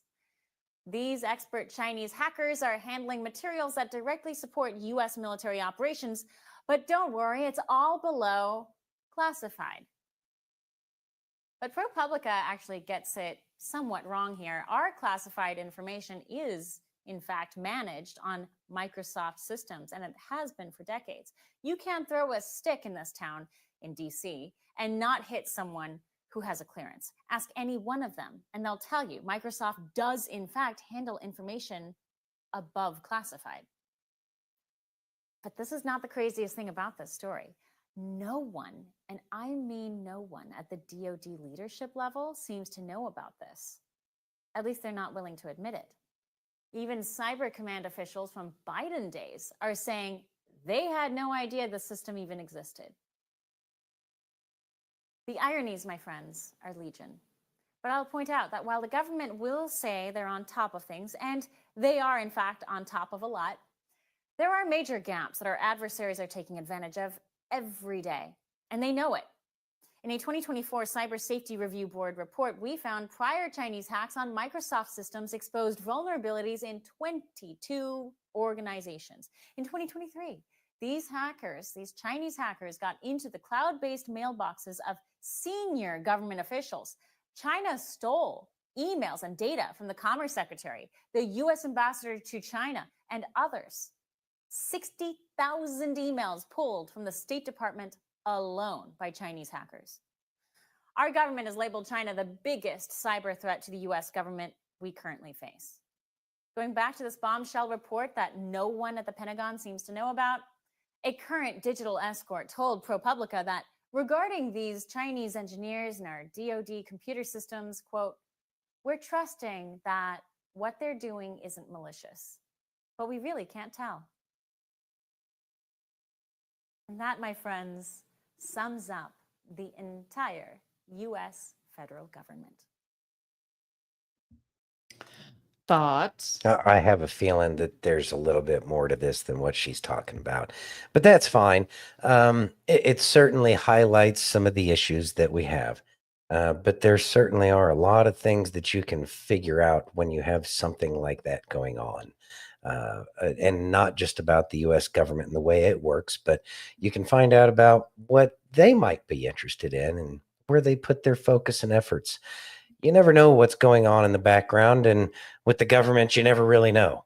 So I wouldn't put too much stock in this because unclassified systems or what was the ridiculous word that she used? Below classified? Below I've never heard that, but I just did a Google search. Apparently it exists. And I'm going to say that it's going to be not too sensitive kind of information, but it sounds bad the way she says it. Just let that one kind of simmer in the background. You'll hear something about it in the next however many couple of years. Yep. You ready? Mm-hmm. Let's listen. If you cannot give grace and mercy, you can have no relationship. And where God is taking you is going to require relationship. It is going to require partnership. It is going to require help. It is going to require unity. You can do it on your own from the perspective of being determined and pushing yourself. But you cannot maintain and sustain and achieve everything by yourself.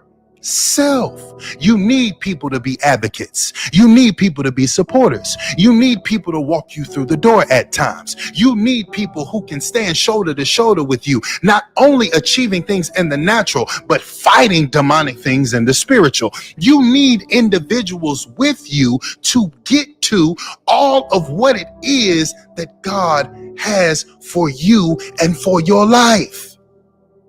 And you cannot do it if you have cultivated all of these different relationships where the moment that someone does you wrong, disrespects you, you cannot give them grace and mercy. All you can give them is mercy. All you can give them is forgiveness. But I don't want to smile at you. I don't want to talk to you. I don't want you coming around me. If you come around me, I'm looking at you sideways. I'm corner eyeing you. I really don't mess with you like that. I forgive you because I got to. I forgive you. It's cool. I'm gonna let it go. But I can't give you love. What if the person God wants to use to help you get to your next is the same person that disrespected you? What if the person God wants to use to get you to what he has for you is the same person that betrayed you, the same person that did you wrong, the same person who has opened their mouth about you to other individuals when you were not in their presence, and you know about it and they don't even know that you know? But what if God wants to use that person to be the segue, to be the thing, to be the individual that gets you through the door, that puts you in a position to be operating in your purpose? What if? Because the reality of it is that when you shift your perspective, when you shift your viewpoint, when your heart posture and your mentality changes, you will look at what they did and say, you know what? Grace and mercy, here you go. I forgive you, and I'm still going to treat you with love. I'm still going to treat you right, because at the end of the day, I know this is what I'm supposed to do. This is what I'm called to. This is what my heart and my mind is rooted in. And also, I want God to be able to use you even past just getting me through this door, while at the same time, I realize what you just did. I realize the flaw in your character. So I am going to devote myself as someone who is qualified to do so, because I have the level of morality, I have the level of integrity, I have the level of spiritual knowledge and spiritual depth to look at you and say, that needs to be matured. Yep, I was the victim. I'm the one who you did it to, while yet at the same time, I'm going to be the one that now helps bring you up to be a better individual. So I'm not just going to sit back, see that you did it, say I forgive you, but never want any relational connection with you ever again. No, I'm going to forgive you. I'm going to show you love and kindness. I'm going to still shake your hand. I'm going to still dap you up. I'm going to still show you love. And then when the timing is right, when I can see the different opportunities in the conversations that we may have arise, I'm going to slide it in and give you an idea, give you some wisdom, give you some insight, all things that you can use to help you come out of that flawed character trait. Because grace and mercy says, I not just forgive you, I show you love, but I also love you enough to help you try to get better. All right. And Carol, it has a great point. Got to set boundaries as well. It's a fine line. Forgiveness is great, but some people will do it over and over again if you let them. 100%.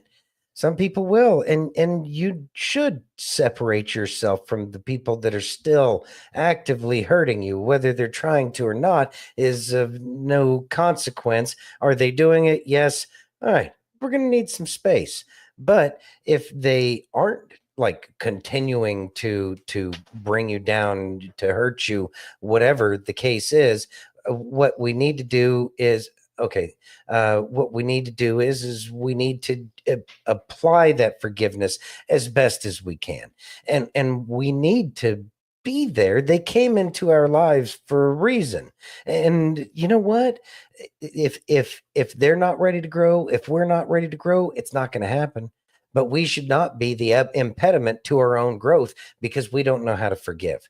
And maybe we can help them. I can tell you that I've seen that happen many times in my life, where the very person that had hurt me was somebody that I had to help out. And then I ended up growing even more because of that. It really is a real victory when you are able to increase the love that this world desperately needs. And we should always be trying to bring love in a world filled with hate. Yes. Yes. Yes. Love is mentioned so many times in the Bible. Mm-hmm. And the two most important commandments. Love God with all your heart, mind, and soul, and love your neighbor as yourself. Mm-hmm. Love is mentioned so many times in the Bible. It's important. You ready? Yes, ma'am. Let's listen. All right. I know you're tired. Not the kind of tired that sleep fixes. The kind that gets into your soul. Some days, even standing feels like a battle. And breathing, that takes everything you've got. But you're here. You've survived every storm that tried to break you. You didn't fold. You didn't quit. You're still here, scarred, but still standing. Don't tell me you're weak. Weak people don't make it this far. If today hurts, that means you're still alive, which means there's more left in you. Wipe your face, get up, take one step, just one damn step forward. Because as long as you're still here, you're not done yet. Thoughts? You're not done until he says you're done. So therefore, you must give it your all every single day. Like he said, sometimes it could take absolutely everything you have just to continue to inhale and exhale. That's okay, because you're here for a reason. You got to understand that you have a value, and you might not see that value that you have, but that doesn't mean that you have no value. As a matter of fact, you're invaluable. That's why you're still here. Learn to appreciate what you do have in life.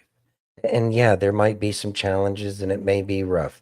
I can tell you just a couple of days ago, I could barely move around without wanting to absolutely just like scream. It can be a challenge. And it's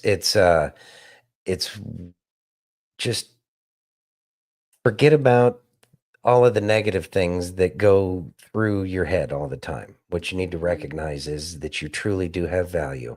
And sometimes life is just merely one foot in front of the other.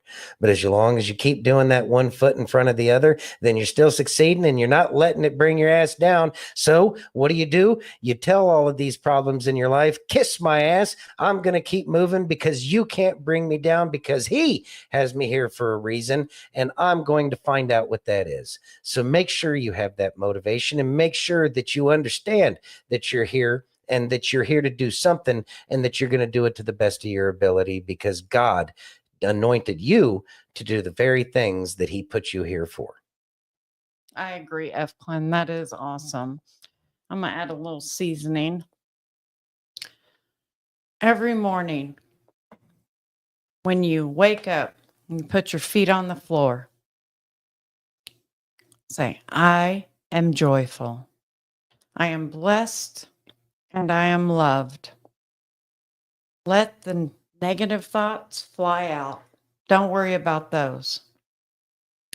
Keep a positive mindset, because we're here for this very reason, to be there for each other, to love one another. And not only that, but to love everyone around us. And you never know, you might be talking to a stranger in the grocery store and you might say something and it might change their day. So remember, you're here for a reason. He has a plan for each and every one of us. And no, there's no burning bush telling us exactly what it is. I've set a couple bushes on fire. They never started talking. I have no, I don't know. Do what I can. I stopped doing that though. So just remember, we're all here for a reason. And no matter what, love conquers all. Oops. Oh, you're over there typing. I'm typing away. I'm just trying to. Yeah. Yeah. Anyways. All right. Well, I think that pretty much brings tonight to a close. And it does. We really do appreciate each and every one of you joining us tonight. Thank you for joining us on Facebook, YouTube, Twitch, Rumble, Locals, and Pill.net. And if you haven't already, please take a minute and hit that thumbs up. Go over there, smash that pill button.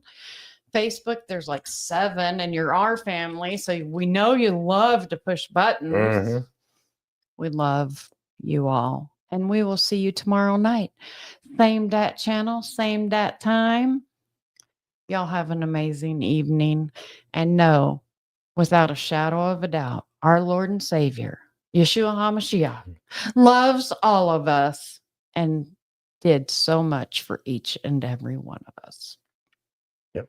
There you go. All right, everybody. We love you all. Have a great night. Be safe. And God bless each and every one of you.